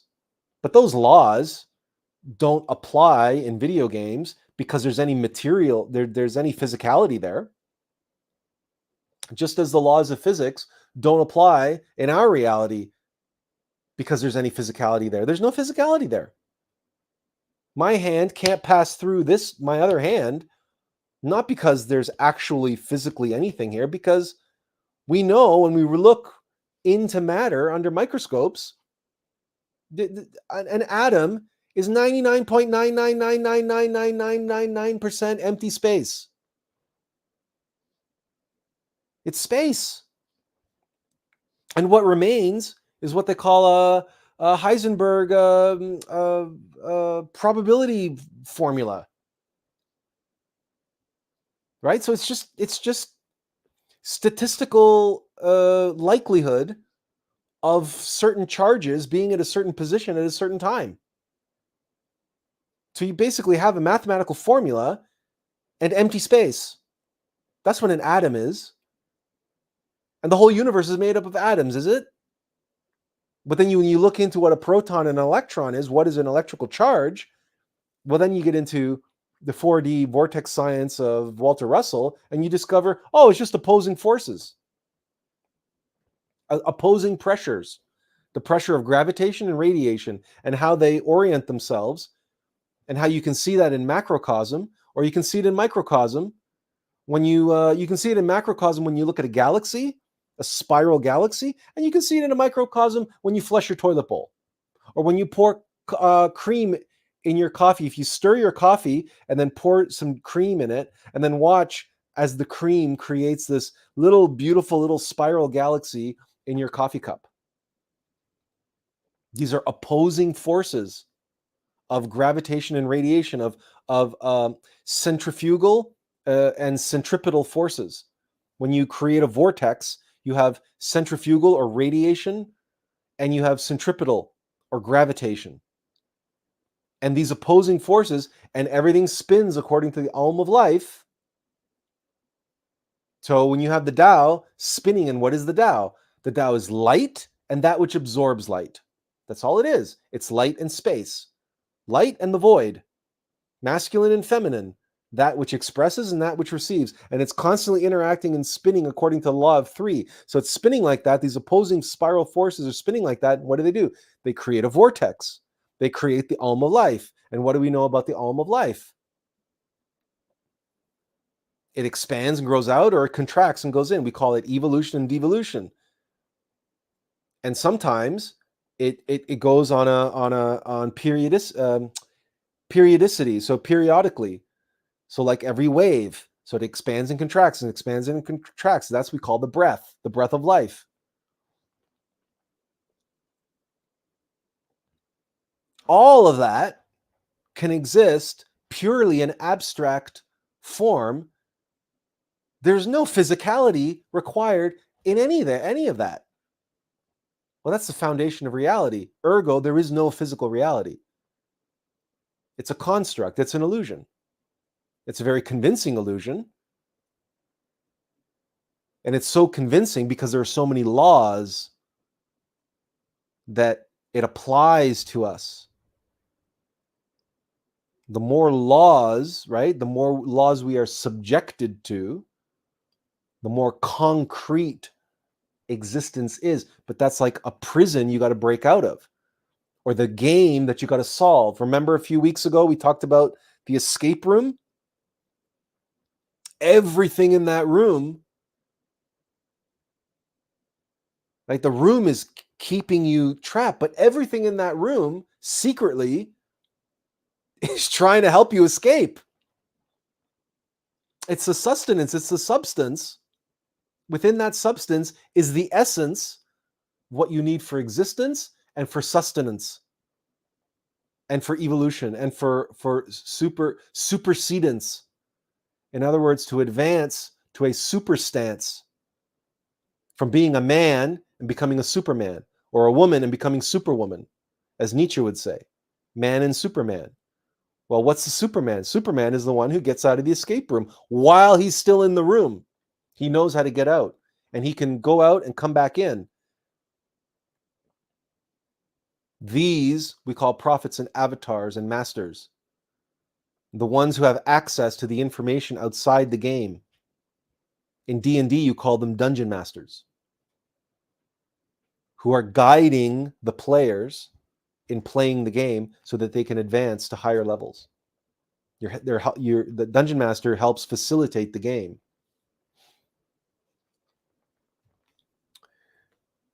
Benjamin says, but here the logos is in between the black and white with everything nowadays. But here the logos is in between the black and white with everything nowadays.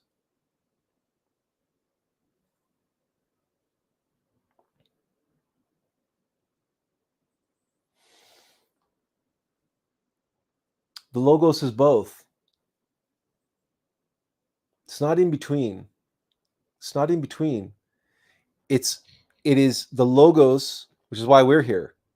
The logos is seeking to birth something of the reconciliation of the black and white. You can talk about the razor's edge and understand the razor's edge as the line that separates, black and white in the Tao. But if you do that, you are falling into the trap of the Hindu yogis, the trap of asceticism, the trap of turning your back on the world. Or you're falling into the trap of, I got to be in the light, I got to be in the light, I got to be in positivity.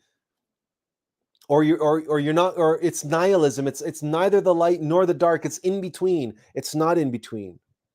It's beyond, but you cannot get beyond any other way than by going through.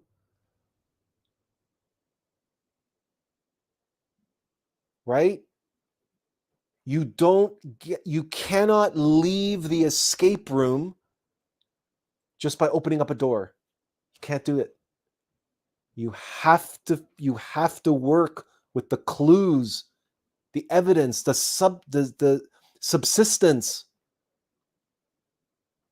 the essence inside the construct. You don't get to snap your fingers and poof, dissolve the construct. It's not how that works. There are rules to the game.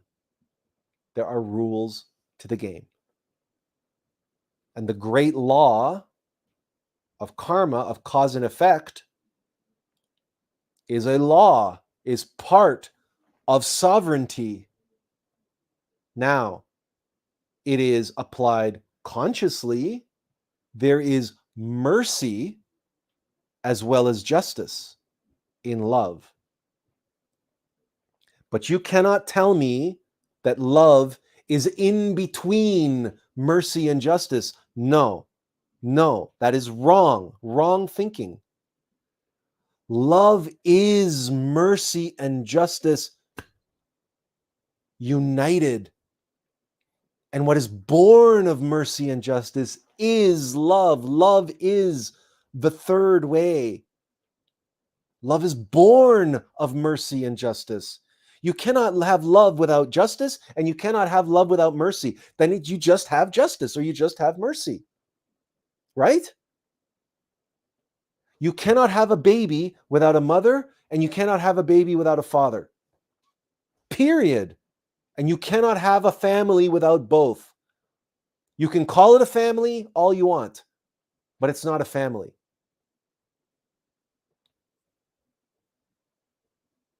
That's a rule. It's a hard rule. Rules are hard to accept.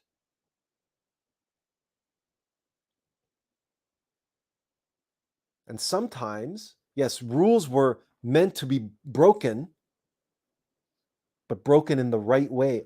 Overcome, not undermined. And here is where we're getting into the real meat and potatoes of what we're going to be talking about now. This has brought us beautifully into the real issue, the real questions and the real struggles that we have with sovereignty. And we're going to get to it. We're just going to get to the rest of the 11 points. Benjamin says, thanks for helping me on that analogy. I heard it yesterday. And Benjamin says, in the movie The Matrix, in order for Neo and the others to escape the matrix they're in, they need to make a phone call. If that call is not completed, they are trapped. For me, the phone call is like connecting to the logos, the word, which is from the beginning with God. This connects us and helps us escape this world. That's a beautiful analogy. But remember that is a way of getting out of a jam. When we have the, for example, I'll give you a practical example of this. When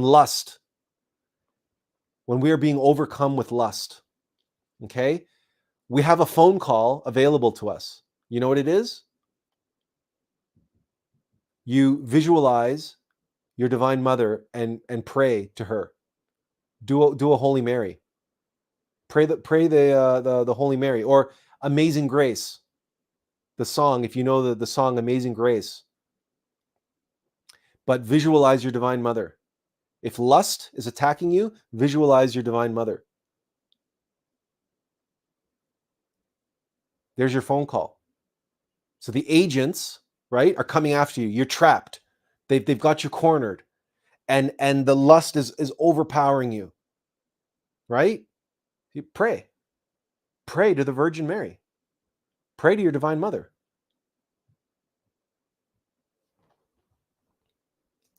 There he goes. There. Benjamin says right there. Thank you. What you say is true. Prayer helps us create that channel to the divine. Right there and then, there's your phone call to get you out of that jam. Do you remember that? Remember months and months and months ago, maybe even years ago, we were talking about that movie. Um,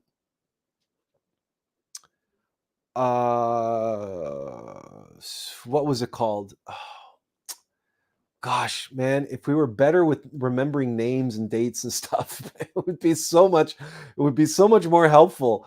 Uh, Heartbreak? No, no, no, no, no, not Heartbreak Ridge. Okay, Mel Gibson war movie. Andrew Garfield. We can remember. We can remember Hacksaw Ridge. There we go. Hacksaw Ridge. Okay, so in Hacksaw Ridge. Well, I don't know why we just closed that window. We might as well. In that movie, if you recall, open image in U tab. There we go. Oh, that's not very useful, is it? Let's try this one. Open image in U tab. Let's try that one. Oh, that's equally not useful. My goodness. You know why? Because we're not looking at images here. That's why.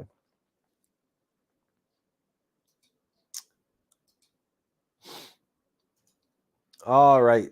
It's still not very useful.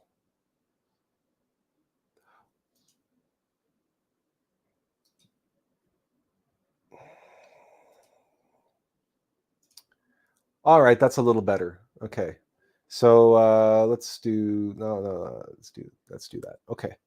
So if you remember this movie, Dobbs, I think it's Dobbs, Corporal Dobbs. He goes into the Second World War, but he refuses to carry a rifle because he refuses to shoot anyone because it's against his religion, right? So he wants to he is exempt from the draft as a conscientious objector, but he wants to serve. So they allow him to be a medic. And as the story goes, his platoon, his unit, the entire squad, the entire company, I should say, is trying to climb up this cliff and take this Japanese position, and they just get overwhelmed and slaughtered. The Japanese are dug in deep, and they have all these tunnels dug and right, and his entire company is like wiped out. But many men are incapacitated and wounded there, and Dobbs, he's there by himself all night. He's sneaking around in these tunnels and everything in the battlefield, surrounded by Japanese, and one by one, he's I get choked up thinking about it.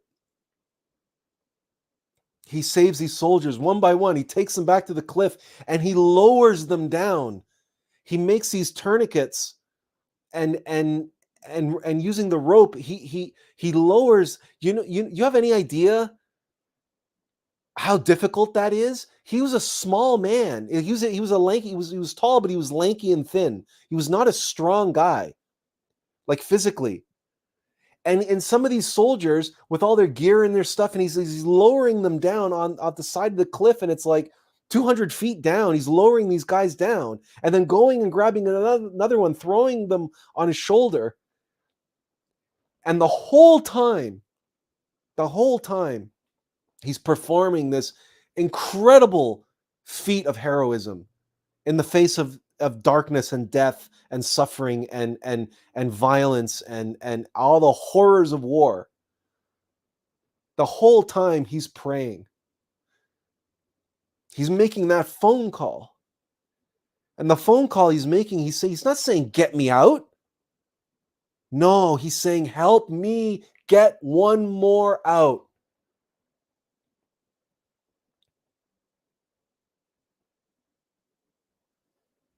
If you meditate on that, and you allow the power of that to move through you in this life,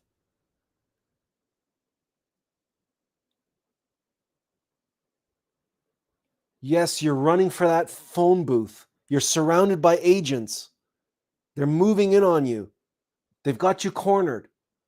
And you're going for that phone book and you pick up the phone. And what do you say? You don't say, I need an exit. You say, help me get my companions out. It's at the end of the Matrix when Neo looks, and Neo's in the subway, and he's confronted by Smith, and he looks over his shoulder. He looks away from the camera, and the camera focuses in on the background. And in the background, you see the stairs leading up out of the subway. There's Neo's exit. And what does he do? He turns to the camera. He turns his back on the exit. He turns and he faces Smith. Because he puts his faith in the one. To quote the individual who shared us the email on sovereignty, that individual stated, you must be able to claim your sovereignty. You make that call like Dobbs did, and you said, help me get just one more. Help me get just one more. All night, 12 hours. Just help me, God, just help me save one more. Just help me save one more. This is the plea that Liam Neeson makes, that Schindler makes at the end of Schindler's List. When he's about to get in the car and he looks at the car and he says, why did I keep the car? That's two more people right there. Three maybe. And it hits him like a tsunami, which is Japanese for divine wind. And mind is air, mind is wind, divine mind, manas.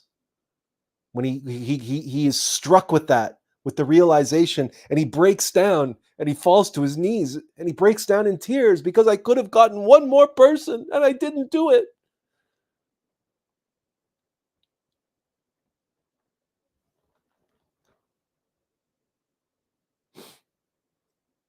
This is the nature of sovereignty. We think of sovereignty as being a king, as a ruler, omniscient and all-powerful and all the nonsense. That is not love. Love seeks not power. The source of strength has no need for power.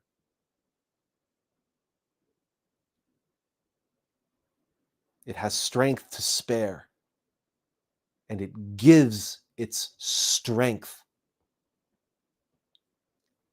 Love, light shines, and it sacrifices. It sacrifices for others, specifically to free them and release them from their prison in the dark. The ones who are bound, that are lost in the game, that are bound to those lower laws that all come from the same source, that all come from the same place. That's part of the game.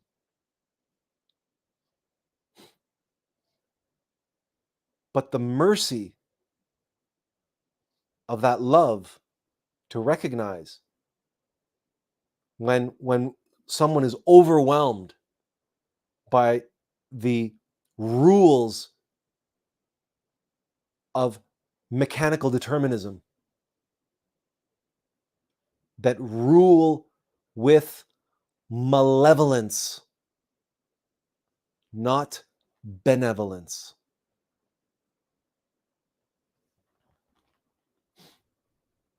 When you go through life and you are ruled by darkness,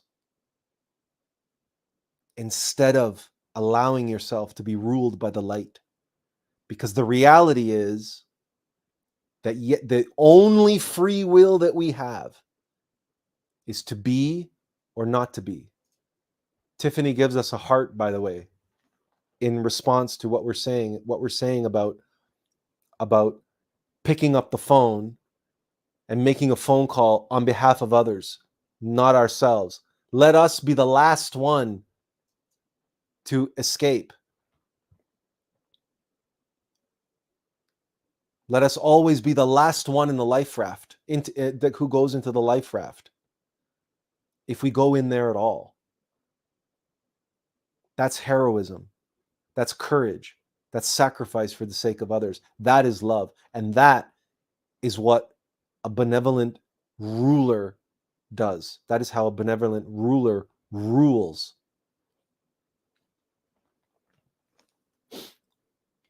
Let's continue, and so we can get to, again, some more. Our soul can't not be sovereign. It's impossible.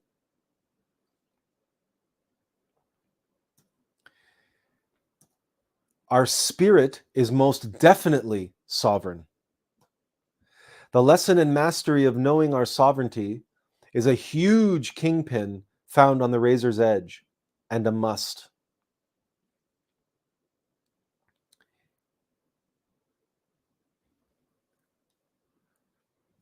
Another way of saying this is to know yourself and to surrender, to serve your Lord and Master. Because when you do so, you accept your sovereignty, you accept your Lord and Master, you accept your higher self, your true self, who's in charge and who is qualified.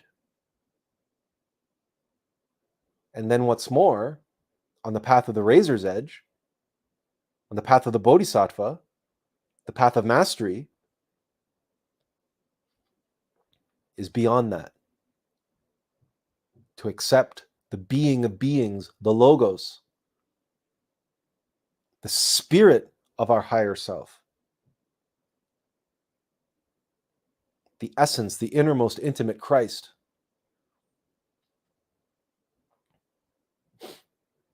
Because we realize that it's all levels and levels. And Attlas serves aaaaall. And aaaaall, the logos, is simply the will of God in motion.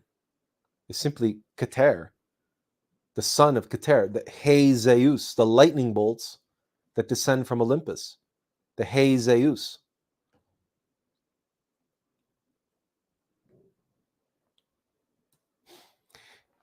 It played a very important role when Master Yeshua stated that he is in this world but not of it.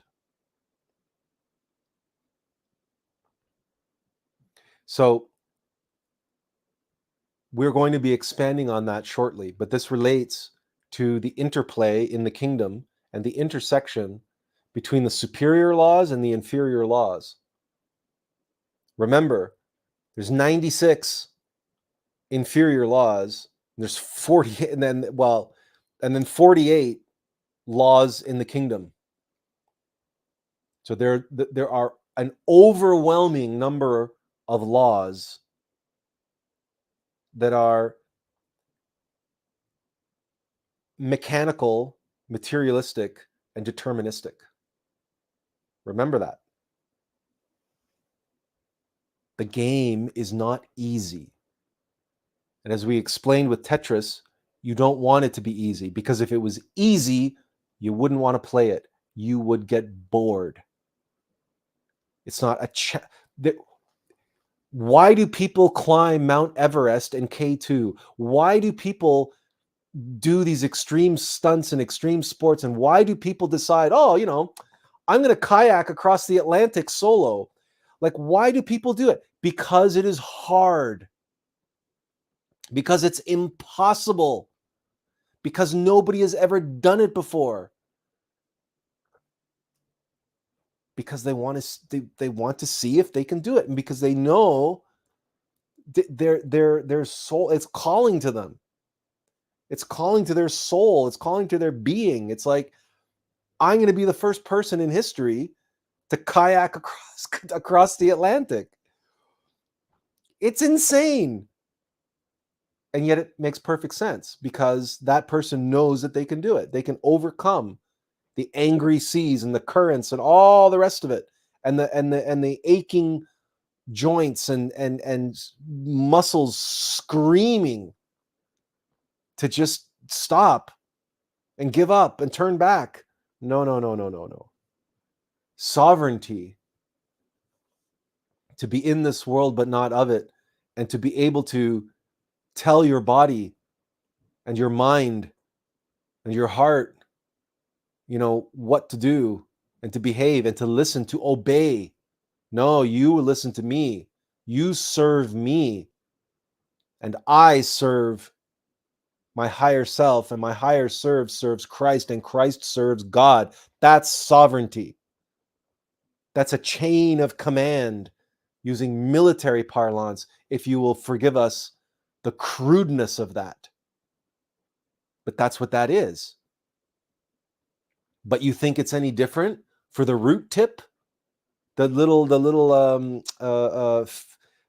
microphilia, right? The little microscopic hairs on the end of the root tip that's connected to the capillaries of the root, that's connected to another thicker root, that's connected to a trunk root, and then all the way up to the root system, to the roots get bigger and bigger and bigger until eventually they connect to the trunk. The will of that tree, the will to live, the will to survive, to be, is extended all the way down to the microphilia, to individual strings of plant cells, absorbing water and absorbing nutrients from around them, and having a symbiotic relationship with the bacteria, because it's the bacteria around the roots. A lot of people don't know this, that no plant can absorb anything without the bacteria. We call them probiotics in our gut, right? They do exactly the same work for plants. It's the bacteria that breaks down larger chunks of matter, and the bacteria absorbs some nutrient, but then certain bacteria, there's all different kinds. In the process of breaking things down, there are certain nutrients that certain bacteria don't like. They leave it there, they spit it out. And it's that, or they excrete as a byproduct certain nutrients that are oriented a certain way chemically. And it is those nutrients that the plant can absorb, that the roots can absorb. Mutual symbiosis. Ecosystem. We have an ecosystem in our gut. We all know this. We call it probiotics. And we all know that if our gut flora and fauna is not in balance, we're not in balance, because we can't get the energetic energy that we need to sustain ourselves. We don't have the correct sustenance.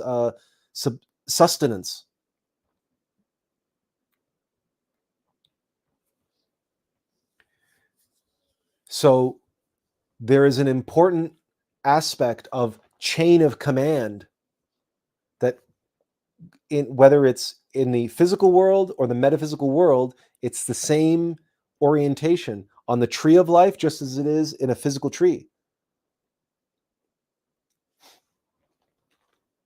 Benjamin says, greater love has no one than this, that he laid down his life for his friends. Okay. Greater love has no one than this, that he lay down his life for his friends. We understand completely the sentiment that you're sharing there. And it comes down to the three factors of birth, death, and sacrifice. Love is sacrifice. Love is giving of yourself. Why? Because that's the nature of light, to give of itself and help others extract the light that is right now bottled up, that is absorbed in the darkness. That's part of the game. That's part of the rules. Here's where it gets interesting. No demon can penetrate the sovereignty of the soul, and it sure as hell doesn't want to come up against the spirit, who undeniably knows it's sovereign. The spirit knows this so thoroughly that it doesn't even need a word for it. So this may seem a little counterintuitive, but it relates to the four bodies of sin: the mind, the heart, the vital body, and the physical body. Those are the um,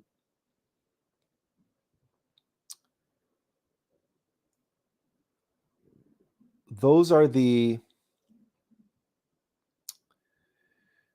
playground of demons. Now, consciousness can fall asleep. The consciousness can become seduced and fascinated with the machinations of egos of demons. But no, the demons cannot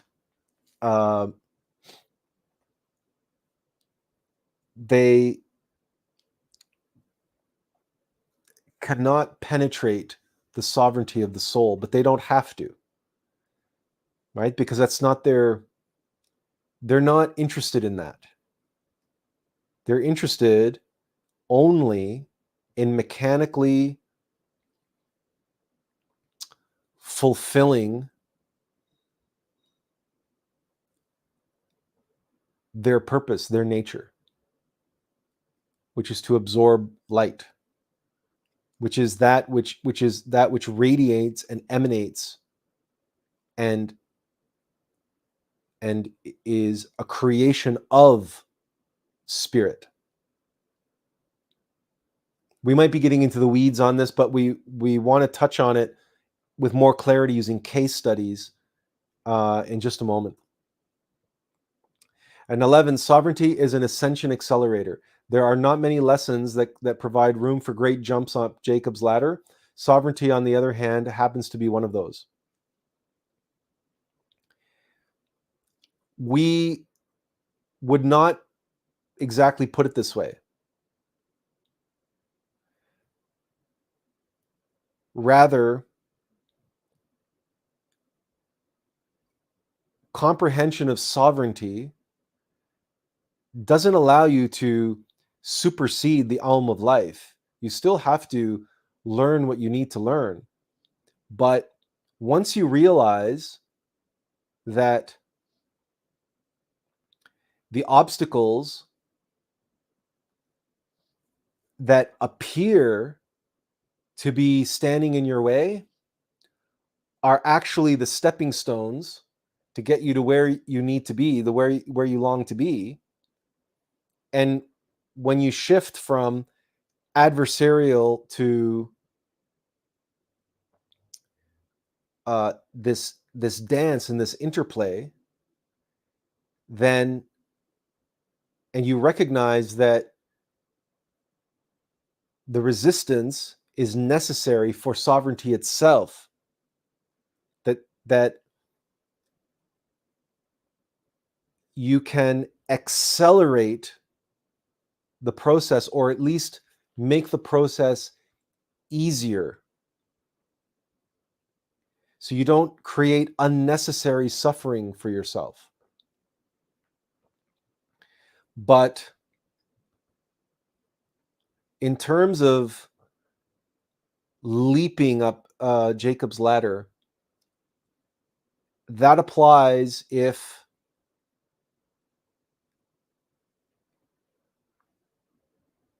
in certain cases where acknowledging your sovereignty over your weaknesses, your weaknesses and your vices, in the comprehension of them and comprehension of their nature, that allows your divine mother to eliminate them.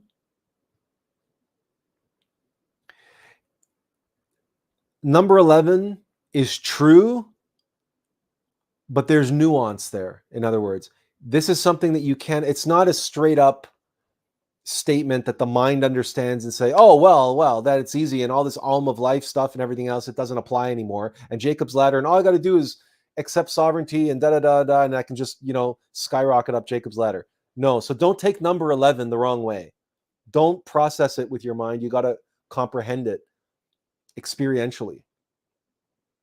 Now, there are meaningful case studies that validate the statement, however. Okay? And these case studies appeared to me literally hours after we got this email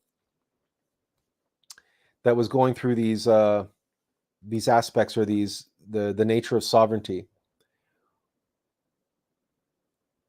2 documentary series showed up on Netflix. One of them was called, perhaps unsurprisingly, was called Dancing with the Devil.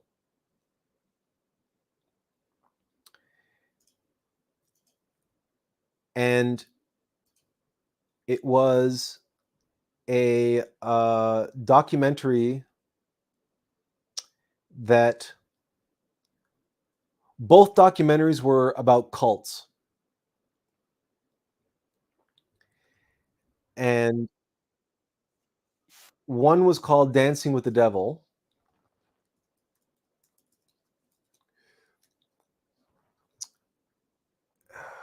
And the other one was called Escaping Twin Flames.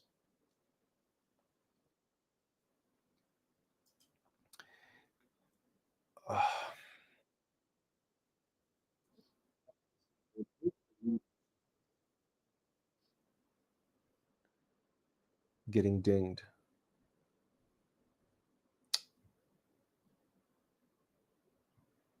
You know what? We're not going to bother trying to show you anything because we're going to get in trouble with YouTube and Netflix with copyright and all that kind of stuff. So, Dancing with the Devil and Escaping Twin Flames. They both are documentary series. They're 3 episodes long each. And they reveal these not just online, but also in-person cults where people were obviously brainwashed into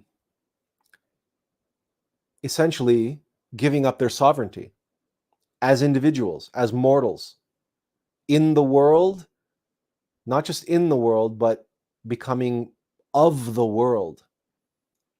Because when you give up your sovereignty to a cult and to a cult leader, then yes, sovereignty is always there, but you are losing the game. You are trapped in one of the darker, more insidious levels of the game. And the thing about cults is they do not make a habit of preying on the strong. Cult leaders, like all parasitic entities,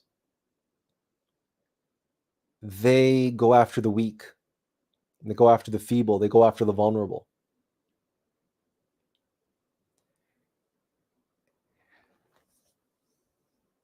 The first cult, the Dancing with the Devil, they set up this like talent agency for TikTok dancers, but it was connected to a church in California called Shekinah. And as you know, Shekinah is one of the Sephirah on the Tree of Life. So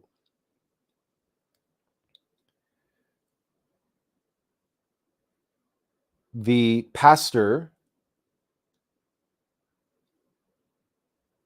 had all the members who were online and doing these TikTok dancing and becoming like monetized TikTok dancers and celebrities and doing endorsements and so on and so forth. And he set up a talent agency that was, taking management fees from what they were doing. But on the church side, he imposed a automatic 10% tithe, an automatic 10%, I don't know what they call it, gratuity, and an automatic 10% something else. So he ended up taking like well over 50%. Like on the management side, it was like 30%, and then he took another 30%, and then like some people, they ended up with like 20 or 10% of what they were making, and everything else was going to the cult leader. And what really arrested me when I was watching it is because they had footage from his sermons in the church, and I was just like struck,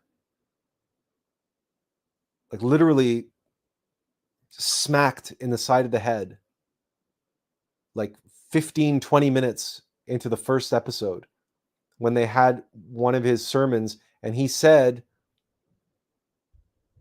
to be closer to God, or to be all you can be, and to be closer to God, to be one with Jesus, you have to die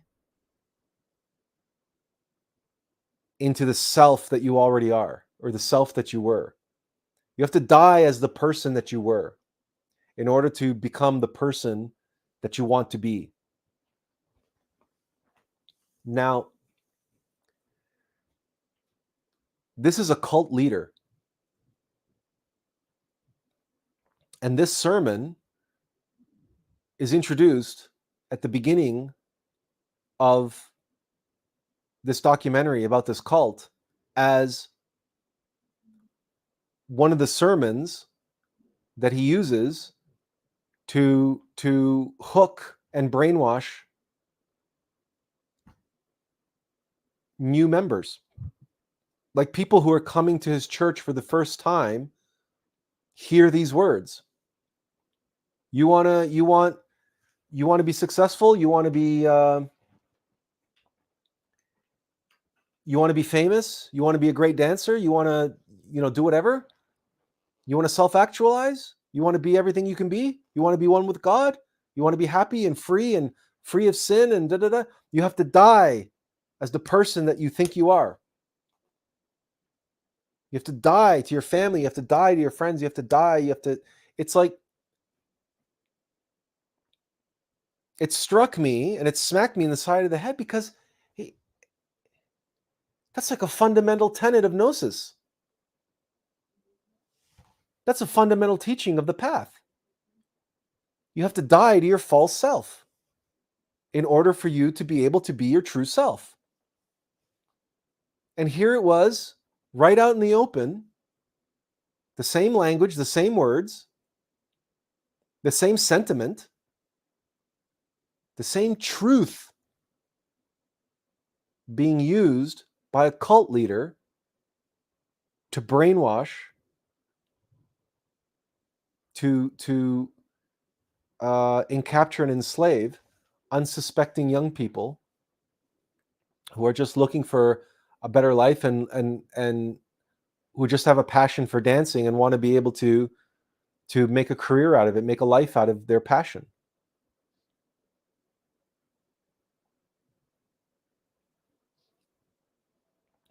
And the very teaching that is given and designed to liberate us from all that enslaves us is being used by a cult leader to undermine their sovereignty and enslave them. It's interesting because we watch everything on our computer. We have 2 monitors. And as we were watching the documentary, we had Facebook open.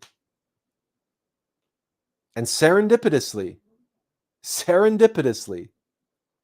the exact moment where that scene showed up in the documentary and we were smacked upside the head of how cult leaders are using the teachings to enslave people in their cult, the Facebook refreshed and there was a meme that showed up that said, "The keys to the kingdom of heaven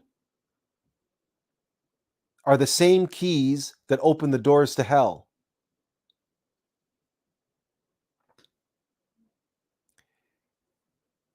And all of a sudden, it became like a flash in my mind was, well, there you go.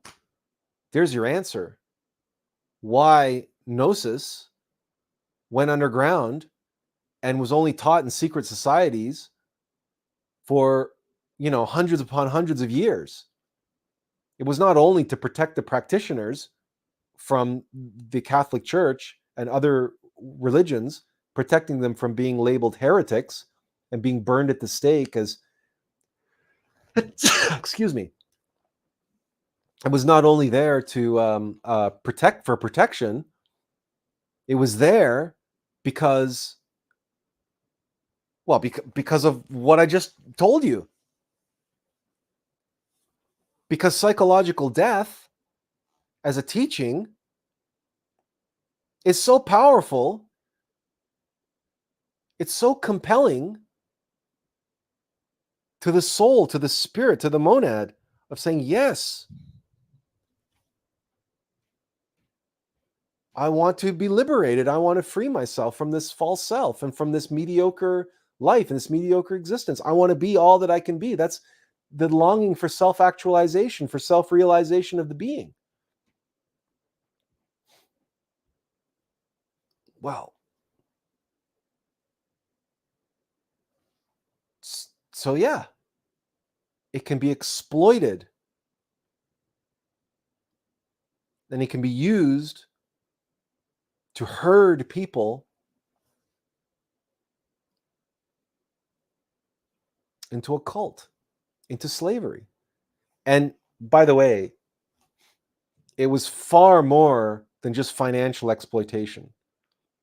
Psychological, emotional, sexual exploitation, which is, as you probably know, very normal for cults and cult leaders, including Osho, including many, many, many others who are still worshipped today by people on Facebook and elsewhere online. They're cult leaders of sexual exploitation and yeah, and they use spirituality. They use these spiritual teachings.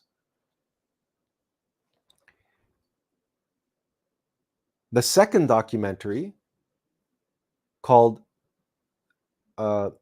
Escaping Twin Souls, is about another cult. This one called, what was it called? Twin Flame Ascension Universe. We think we have that right. Twin Flame Ascension Universe. That's the name of the cult.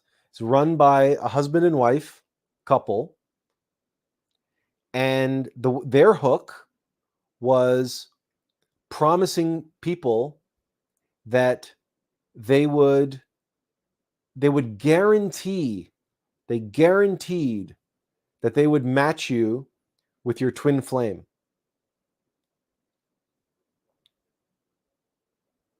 Hang on a second. Mugaboo has a couple comments really quickly. Let's get to them. Mugaboo says, the devil gives us truth, but twists it to make us go astray. And he says, I am God. Yeah, right. Well, that's every cult leader. That's certainly the cult leader of the first documentary. He basically positioned himself as, you have to do what I tell you to do, because if you don't, you're going to be displeasing God and you're going to go to hell if you don't do what I tell you to do. Right? That's what the cult leader does. The cult leader, in other words, the cult leader sets themselves in a position of sovereignty. They manipulate and they align themselves in between the individual and their own sovereignty. They become like what the Catholics say, or, the Pope is God's representative on earth. Well, you know who God's representative on earth is? You are. You are God's representative on earth because you have God inside of you. And if your innermost, if your intuition is telling you something other than what the Pope is telling you, well, you obviously you're at a conflict there. But if somebody starts talking about and starts talking in ways that aligns with your own intuition and your deep longing for yourself, and the words that they say begins to resonate with you, and they slowly start positioning themselves as, I am the way and the truth and the light, to get at that thing that resonates with you and your soul that you long for. Well, now you have somebody positioning themselves, right, to claim your sovereignty and to claim sovereignty over you by virtue of them putting themselves as the middleman and delivering to you what your soul really longs for.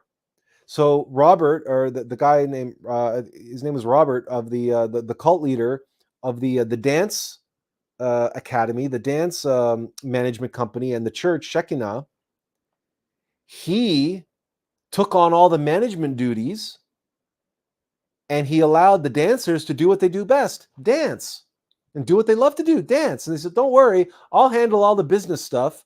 You guys just dance. You guys just have fun. You guys just do what God put you on earth to do, and let me do the rest. Let me worry about the business stuff and all that stuff that you guys don't care about. I'll take care of you. I'll look after you. I'll make sure that you're successful." And he did. And they were happy. How could they not be? Oh, but this is how it's always, first a little bit of carrot, and then a little bit of stick. And as you go around, it becomes less carrot and more stick, and less carrot and more stick. And the way they do that manipulation, such that eventually it's all stick, but you're so confused, you're so brainwashed, you can't tell the difference between carrot and stick anymore. You end up with Stockholm syndrome, right? You end up in there's 4 states of fear. And fear is control, and there's a bidirectional thing going on there. It's fight or flight, fear or fawn.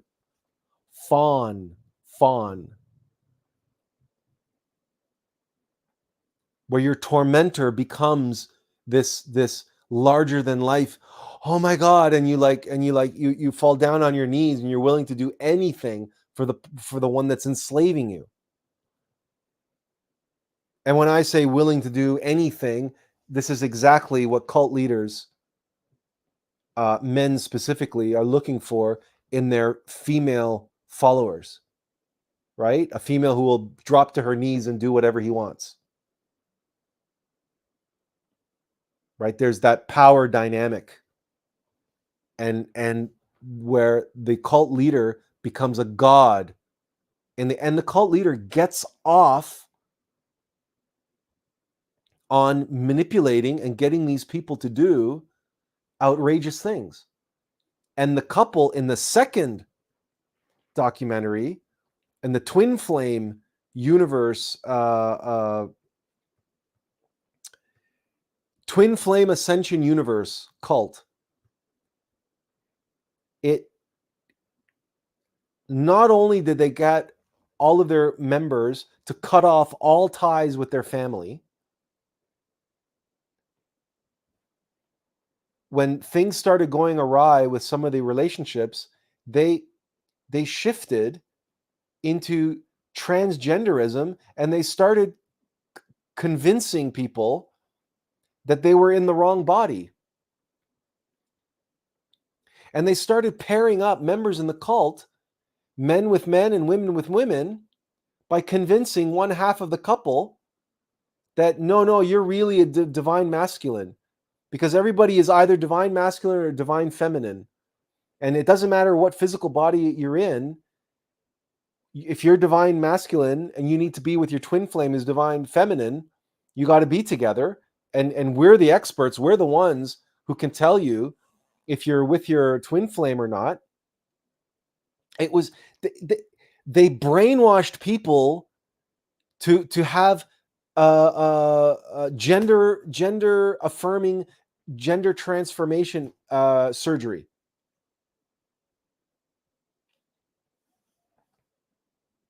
And you can tell this cult leader and his wife, if she was really his wife, who, just obviously his consort, whatever, were just getting off on manipulating and controlling people and taking them for all their money, because this was not cheap. This cult, this twin flame ascension cult, this was these people were joining for it. I think it was something like $200 to $300 a month just to be members.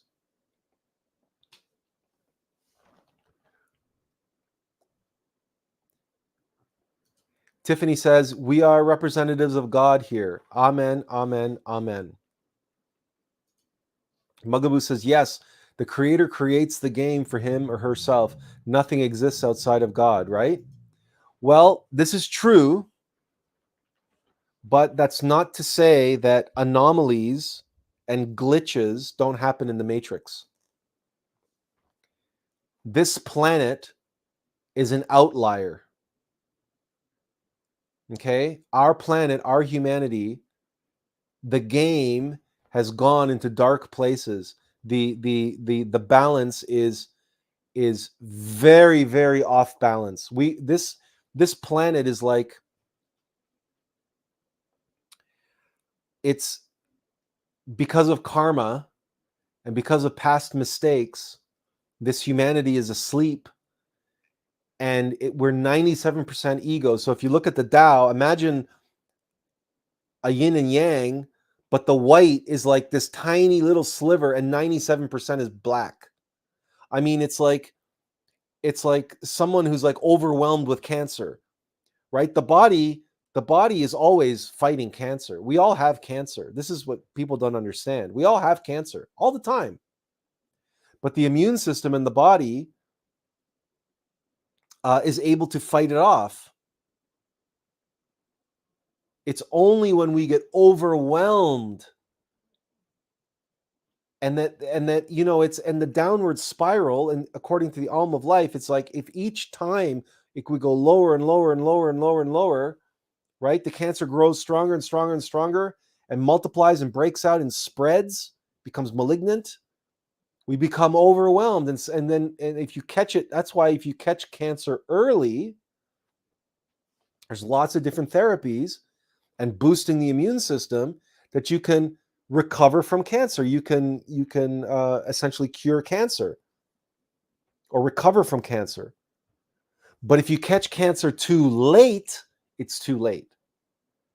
It's spread too far, it's too much, it's too big, it's overwhelmed, it's overwhelming. That's the problem with cancer. It's insidious.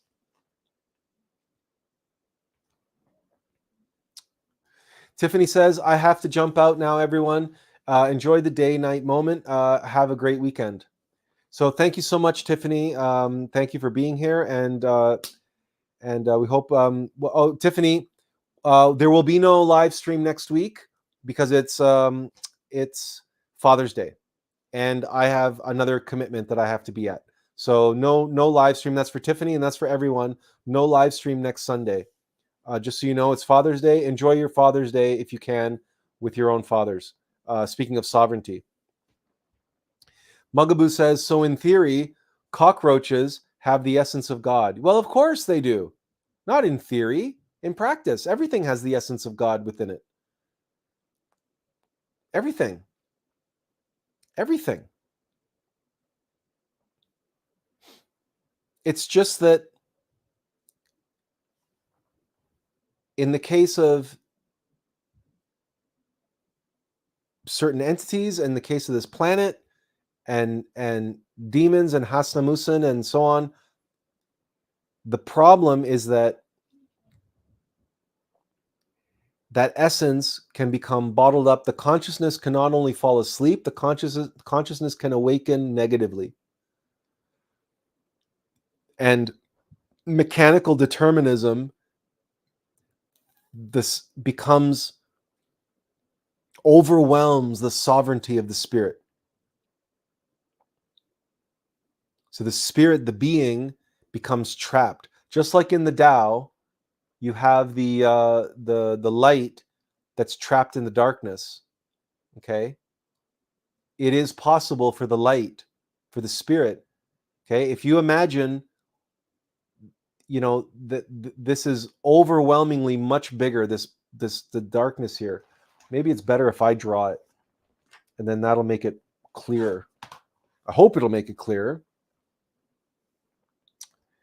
Let's get a whole new thing here, and let's do another circle. Okay. And so normally it's in the middle, right? So normally the Tao, is something like that, right? This humanity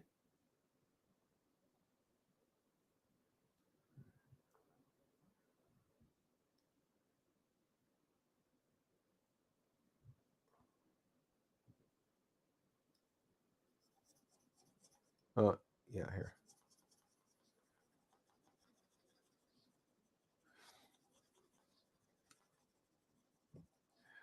Okay, this humanity is something like this. And maybe we can darken this part up.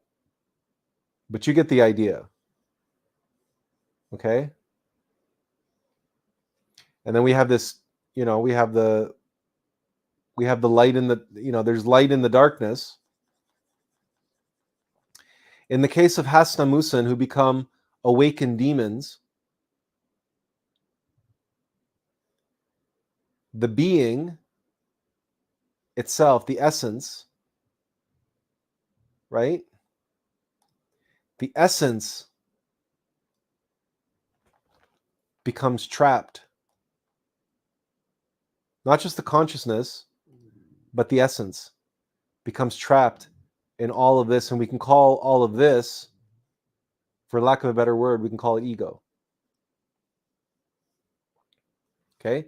And then this is what we might call, free, consciousness.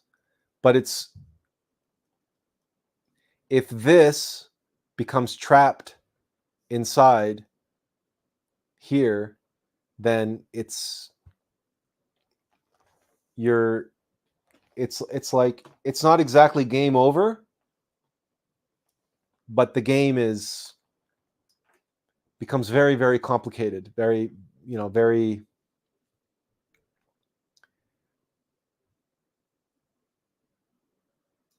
right? Just comprehend the difference between what the Tao is theoretically, archetypally, and what it needs to be, uh, versus what it's become on this planet and this humanity.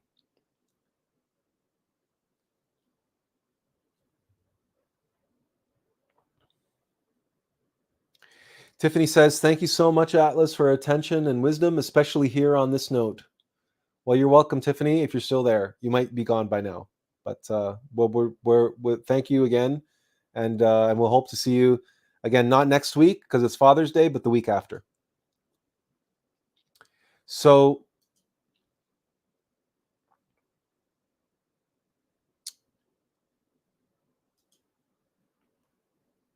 the sovereignty that we speak of is this: is it is this? It is the Tao. It is both halves of the Tao: severity and mercy. So sovereignty is still here, but it's just out of balance. It's overwhelmingly mechanical, right?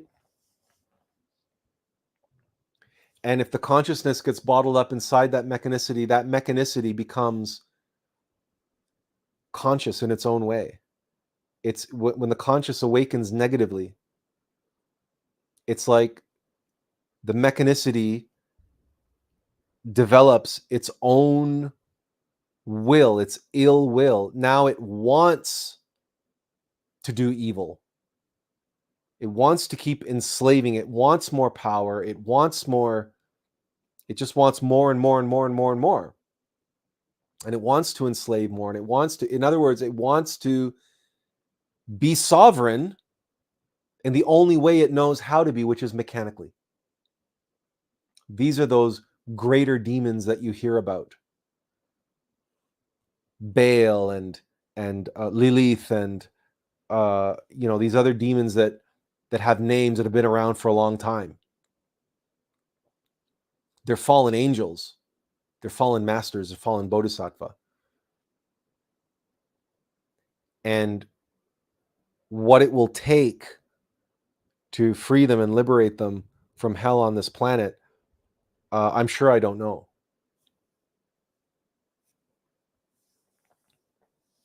But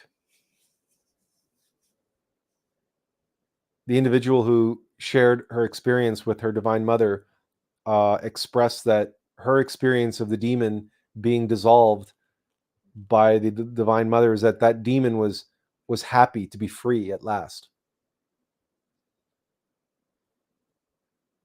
So it's like really no demon really wants to be in the situation that they're in, but they have to be there. Except they have the chance of redemption. They have the chance of release. But they just don't know it. Their ability to know that is so overwhelmed by the mechanical, deterministic machinations, right? The force of habit, the conditioning, the consciousness that knows that it wants to be free is so overwhelmed by the forces that enslave it, is that it not only does it not know how to free itself or how to be free, it doesn't know that it longs to be free, if that makes any sense. And you can see that playing out in our world today. How many people double down on their fear and double down on their desire for control and double down on their desire for fame and fortune, material possessions, and then you have cult leaders that get off on controlling others and manipulating others and exploiting others, and they get off on it. They revel in it. That's their, they you know, it baffles the mind. And then there are serial killers and others, and then truly, you know, evil entities and evil people that in order for them to feel any desire or feel any pleasure, they have to exploit and molest, you know, women or little children or God only knows what.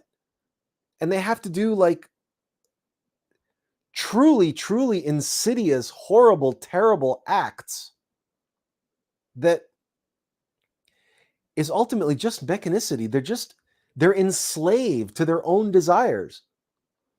And this is key now because we're talking about sovereignty, right? The point of sovereignty and the point of the game, when we talk about sovereignty, when you think of a king, let's say, right? You may think of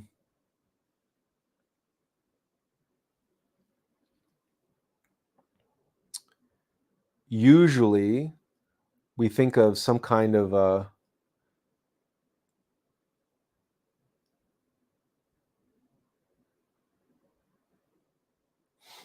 there's our terrible artistic skills for you. There we go. Put a nice cushion there, and put some kind of a backrest. There we go. We have a throne. Okay, we have a throne.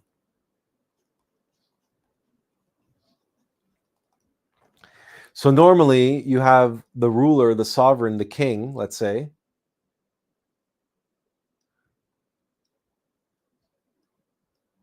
right, sits on the throne.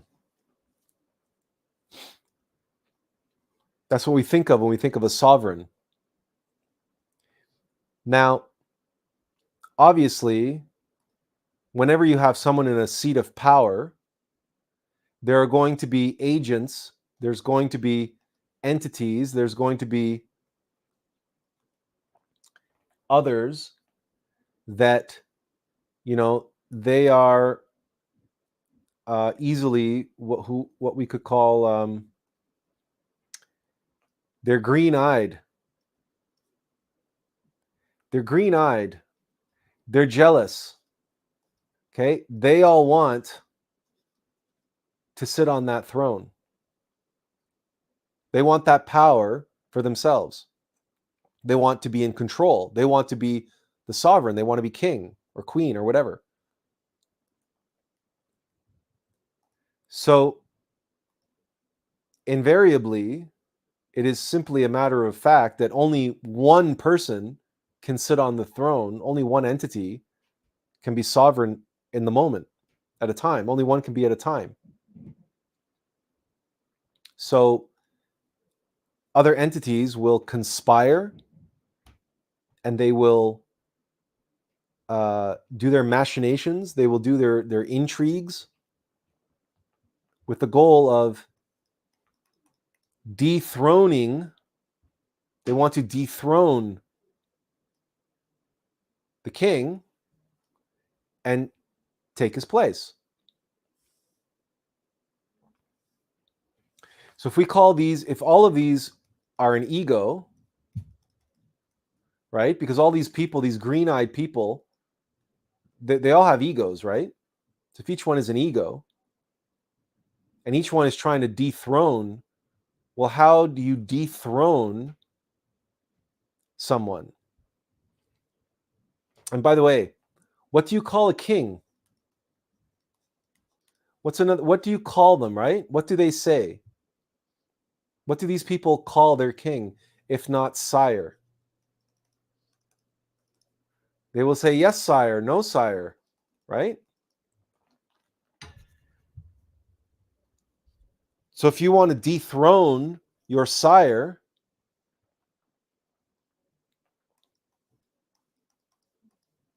you want to desire the sovereign. So how do egos dethrone the sovereign ruler, if not with that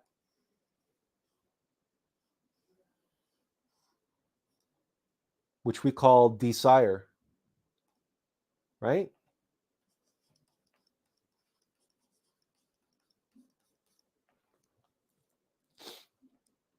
And that's how the egos rule us.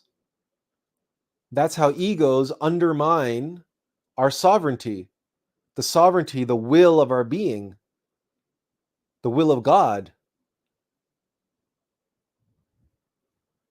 with desire. And desire comes in two forms. One is cravings, and one is aversions. This one ego says, I want, and these egos over here say, I don't want.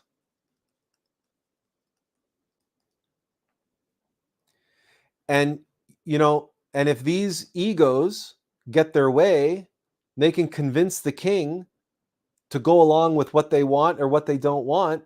In other words, their desires, and the king goes along with it. And guess what? They've effectively dethroned the king. They've desired the king with their cravings and aversions. What I want and what I don't want.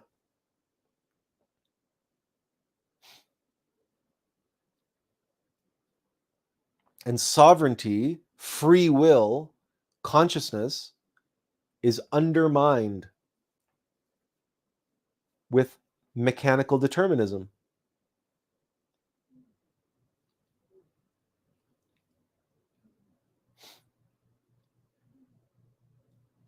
So in the resistance, in the king, our will, our innermost, if we listen, we have the ability as mortals to be or not to be,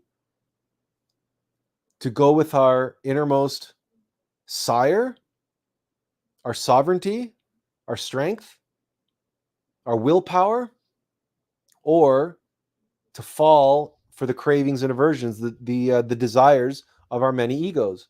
And that's how we are desired, through desire. Another word for desires and cravings, aversions, another word for all of this, right, in religion is sin. Or in Islam is nafs.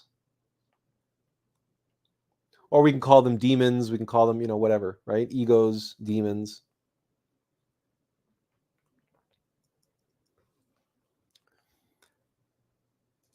Benjamin says, they don't have the essence we do. That's why they control us, because they have immortality only. They don't have the essence, but they do have the consciousness that they stole. So remember, in the Tao, there's light in the darkness, right? Okay, and it is that light that is trying to get back to this light, and that's what creates a dynamic that they're always spinning. And he says, in theory, it sounds plausible. So as this light is attracting, because remember, the law of attraction, like attracts light.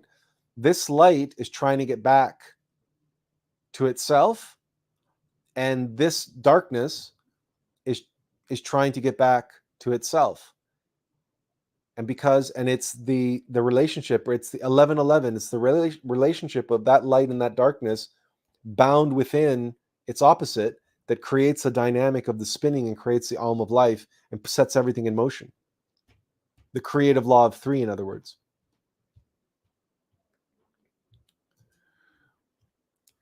So, but that in essence, this quest for dominance, that we see is all of this sovereignty playing itself out. Mugaboo22 says reality is stranger than fiction. All fiction is an expression of this.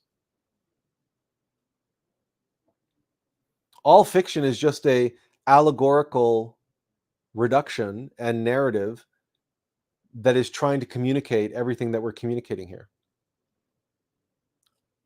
All mythology, all fairy tales, all scripture, and to a large degree, most narratives, not all narratives, but most narratives are trying to convey this.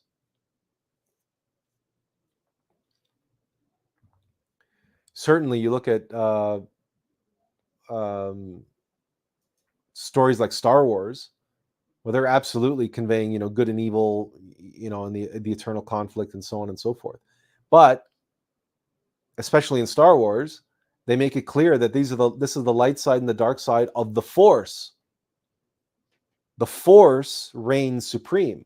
The Force is sovereign, and it has a light side and a dark side, just as the Tao. Right? Because if you remove either of these, then the game comes to an end. There is no game. It becomes nothing again. And we showed that mathematically. We showed that mathematically and conceptually, archetypally from the beginning. Right? Nothing can know itself, nothing can rule over itself. And one thing by itself is nothing. Because it can't be both nothing and everything at the same time. I mean, it has to be nothing and everything at the same time through the law of 11:11, which is 4, which is 3. But if you just have one what? Right? Light cannot be light without darkness. It has no place to go to. It's you can meditate on all of this and arrive at all these conclusions for yourself. Because all of this is inside of you. Just as the Tao is inside of you. And I want to end on this note. Because we talked about these cults, and if you have Netflix, go and check out these documentaries. You can see for yourself the horrendous way in which people's longing for self-actualization, they're longing to be with their twin flame, and how the deepest longings of the being can be exploited, and how sovereignty can be undermined when someone outside of us stands in and becomes a buffer, becomes a middleman between us and God. It's the same thing can happen inside of us psychologically when a psychological construct, a psychological aggregate or an entity or something stands in and and tries to become a middleman between us and our higher self. So I want to reiterate, because you've heard me talk about psychological death. You've heard me talk about having to die to yourself, and I want to make it absolutely clear that I am nothing. I am insignificant. I will never ask anything from you. I will never ask you to do anything, be anyone, or even take anything that I have to say at face value or as gospel or anything else. I will only ever encourage you to follow your own inner voice, the still soft voice of your own innermost being. Become your own innermost master. Find and connect with your own innermost teacher and guru and master. recognizing that always keep an open mind, one eye in, one eye out, self-observation, because you never know when your Divine Mother is going to orchestrate knowledge on your behalf that you need to hear and you need to see, and she's going to arrange for someone to bring it to you. In the same way that the email that I got this week and these documentaries that showed up hours after that email showed up, and that meme on Facebook showed up seconds after the email, or sorry, after that scene in the documentary, and all of this serendipity, all of this obviously this is beyond coincidence, okay? Synchronicity, serendipity. I'm still learning. I am still Attlas information. That's why you are here. That's why I'm doing these live streams. To in part show you and share with you what I'm going through on the path of the Bodhisattva, on the path of self-realization of the being. I am not a Bodhisattva yet. I'm doing this work, but I'm not. I don't have the authority of God. I don't have, So I feel it important to express this overtly, because the last thing in the world that I want, that any teacher wants, that any genuine teacher or genuine master, or the last thing that they want is to have to form a cult, or have a cult of personality form around them. That's why Gurdjieff, very often, he would teach something to his students, and he would say, "Now forget everything I told you, because I'm nothing. I'm no one. Just forget it. Just just put it out of your mind. You had to hear it. That's great. You heard it. Now completely disassociate it with me from me." And why Master Samael said, "I am just a signpost. Find your own path to self-realization." We want you to very much, especially after today, connect with and lay claim to your own inner sovereignty.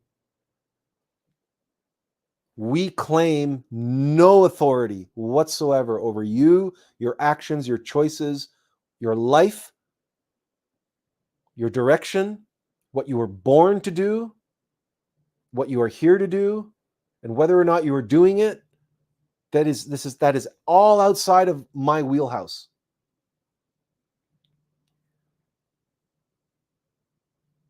If I can steal a line from Samael, I'm here just to point the way, and that way is to your own innermost intimate Christ, to the truth, the way, and the light inside of you, to the beauty inside of you.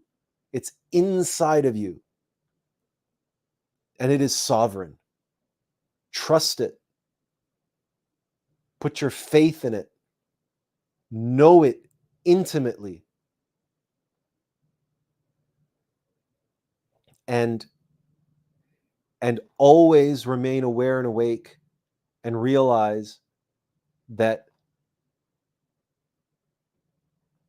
the book of life is the living, breathing word of God, and that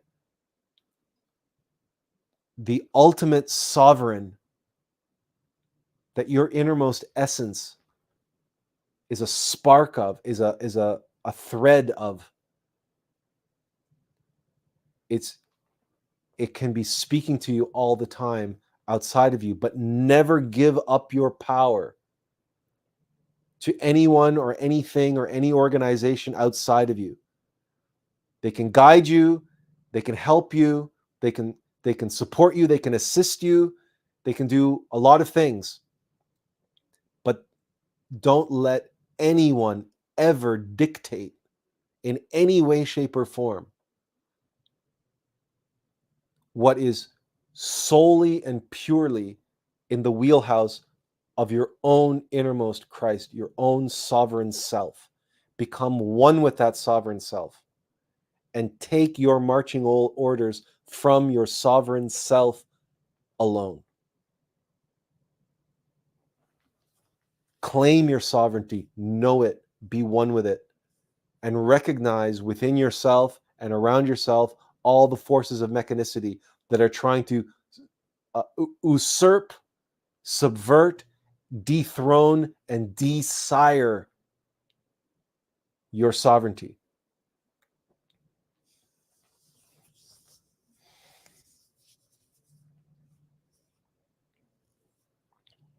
In the epilogue of one of the two documentaries, it states, I don't know where they got this number from, but they state that there's somewhere in the ballpark of 10,000 cults operating in the United States alone.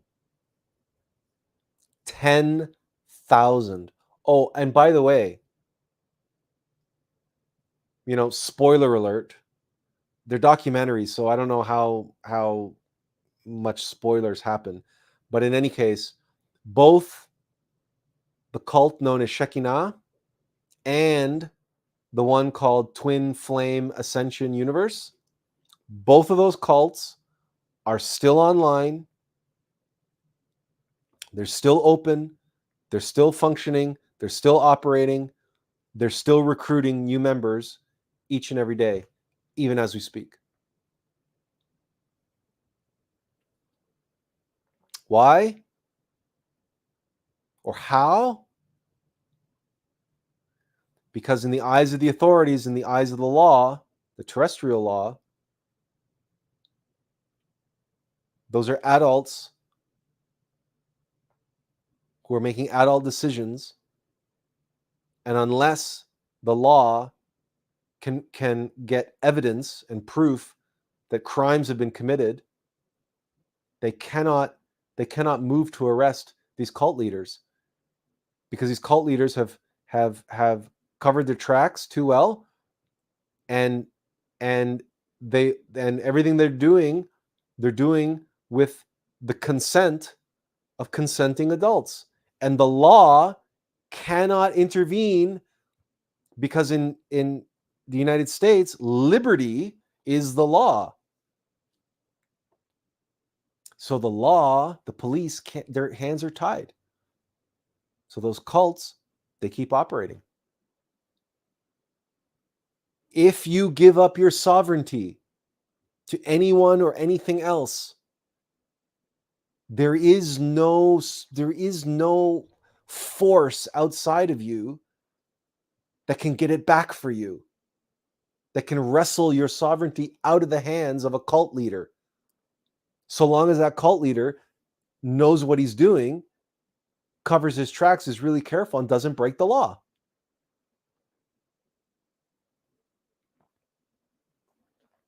This is what Gurdjieff called the terror of the situation, and how lopsided the game has become on this planet, and how difficult the game is to play for many people because of how many traps have been set. Like, if you visualize it as a video game, and you visualize the hardest video game you've ever played and playing it on the hardest level, this is where we're at. But you play that really hard video game long enough, you become really good at it. And that's what our sovereignty, aaaaall, is counting on. And that's what we're here to make use of. And that's why we are here playing the game on hardcore mode, living with the entity that we're living with, in order to build the spiritual muscles that we need to be able to go up against and fight this fight on the world stage, on the super hardcore, hardest level of the game that there is. Right? Benjamin Ochoa says, there's a LGBTQ Trinity creed out there now. Also, I heard. You know what? The cult-like behavior, the cult-like,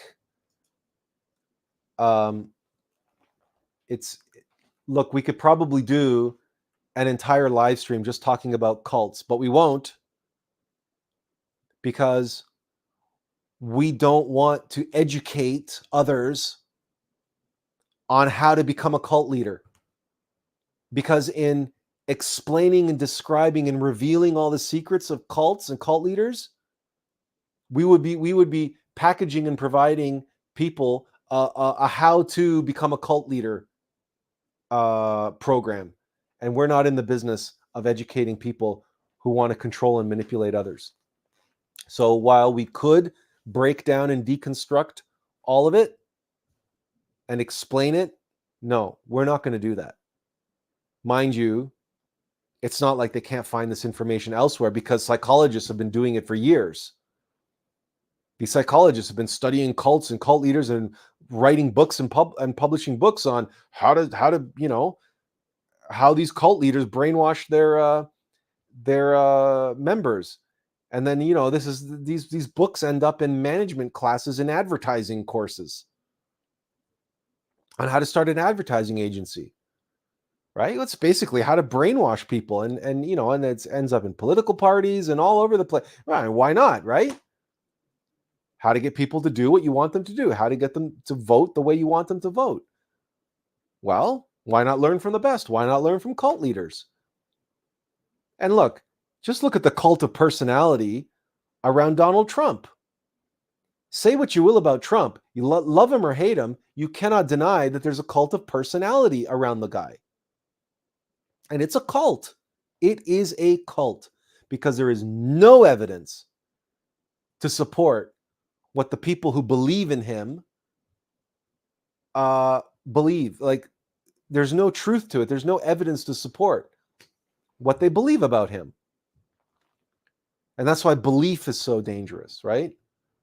Why we have to shift from believing to knowing, because it's in the knowing that you can avoid all this manipulation, because all this manipulation happens in the level of mind. And mind is all belief, right? Benjamin says, thank you for sharing your knowledge today, sir. I was about to comment about cults, but both Facebook and YouTube are blocking my comments. Oh my goodness. Well, see, there you go. That's a whole, you know what? I'm going to stop talking about this now, because you know what? This live stream itself might also end up getting banned, because after they scour it for all of the, if they hear me saying this word too often, maybe they'll decide that I'm here recruiting members for a CULT. So let's cut the discussion.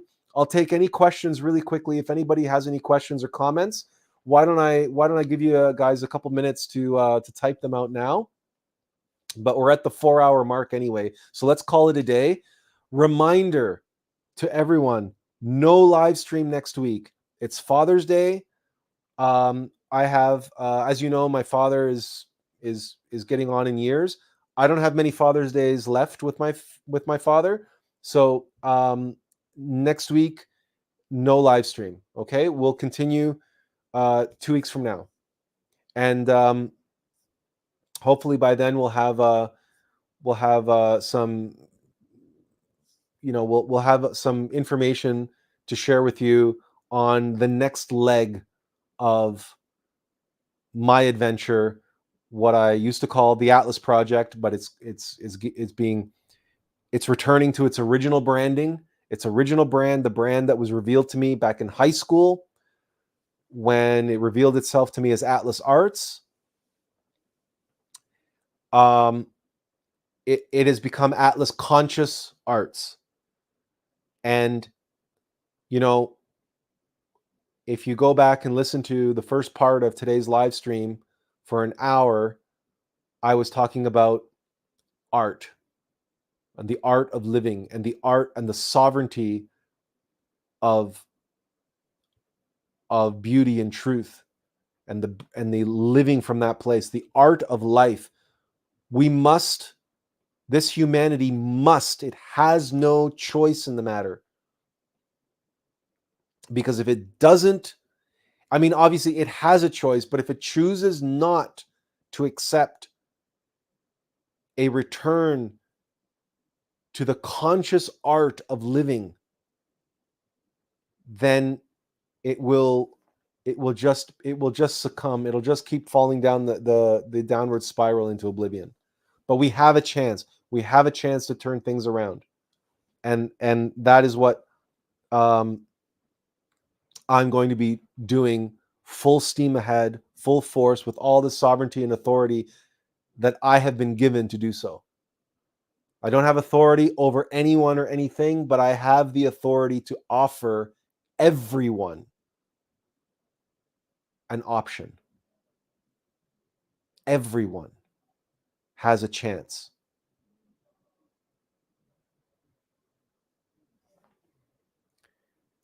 Benjamin says, wishing you a wonderful time with your dad. May God bless him with good health. Thank you so much, Benjamin. Thank you for being here as always. Benjamin Ochoa says, okay, thank you for today and have a good Father's Day. Health and peace to you and your family. Thank you so much. The other Benjamin. It's wonderful. We have two Benjamins. We have two Benjis. So listen, but Mugaboo says, brothers and sisters, stay alive, like Atlas once told me. In Africa, they say a living dog is better than a dead lion. Oh, I like that. In the sense that on Earth, we still can grow no matter how slow. In Africa, they say a living dog is better than a dead lion. What a great expression. And it's absolutely true, right? So it's no matter how slow, no matter where you are, no matter what level you are at, keep progressing, remember that you don't advance at your pace, you advance at the pace that's afforded to you, that's given to you from your innermost sovereignty. So remember that. Mugaboo says the hardships we endure are meant to make us grow, and that's priceless. On the other side, it is not possible to grow like this. This is why we incarnate in this purgatory. And purge is the word in purgatory. Yes, absolutely. And as we described, the light and the darkness dances. It's a dance. It's an interaction. You can't grow muscle without lifting weights. You can't become a master pianist without practicing. Even those, everything takes effort. And everything that you set your mind to, that you set your effort to, it's going to resist you. And it's in that resistance that the growth and the development and the knowledge and the wisdom and experience and everything else blooms and blossoms out of that. It's the law of three. It's the trinary, tri-unity law of the universe. That is what we're bringing back to this world. That is what we're bringing back to the planet here and now, at last. At last. At last, this humanity will have a chance for redemption. And Atlas Conscious Arts is the vehicle, is the way, is the method that I am here to make that a reality. I'm here to lead that effort, to spearhead that effort, and to inspire others to come and join and be a part of that effort. This is the sovereign authority that has been given to me and that I bring to the world. And with that, I want to thank you and have a wonderful Father's Day as well with your family and your father, wherever you may be, wherever he may be. And thank you so much for being here today. Take care of yourself. Claim your inner sovereignty. Claim it by serving it. Accept and submit and surrender to your innermost benevolent ruler, your Lord, your God, your Father in heaven. And watch the miracles unfold in your life through you as you serve your sovereign Lord. And with that, as always, we end by wishing you all inferential peace. Take care, everyone.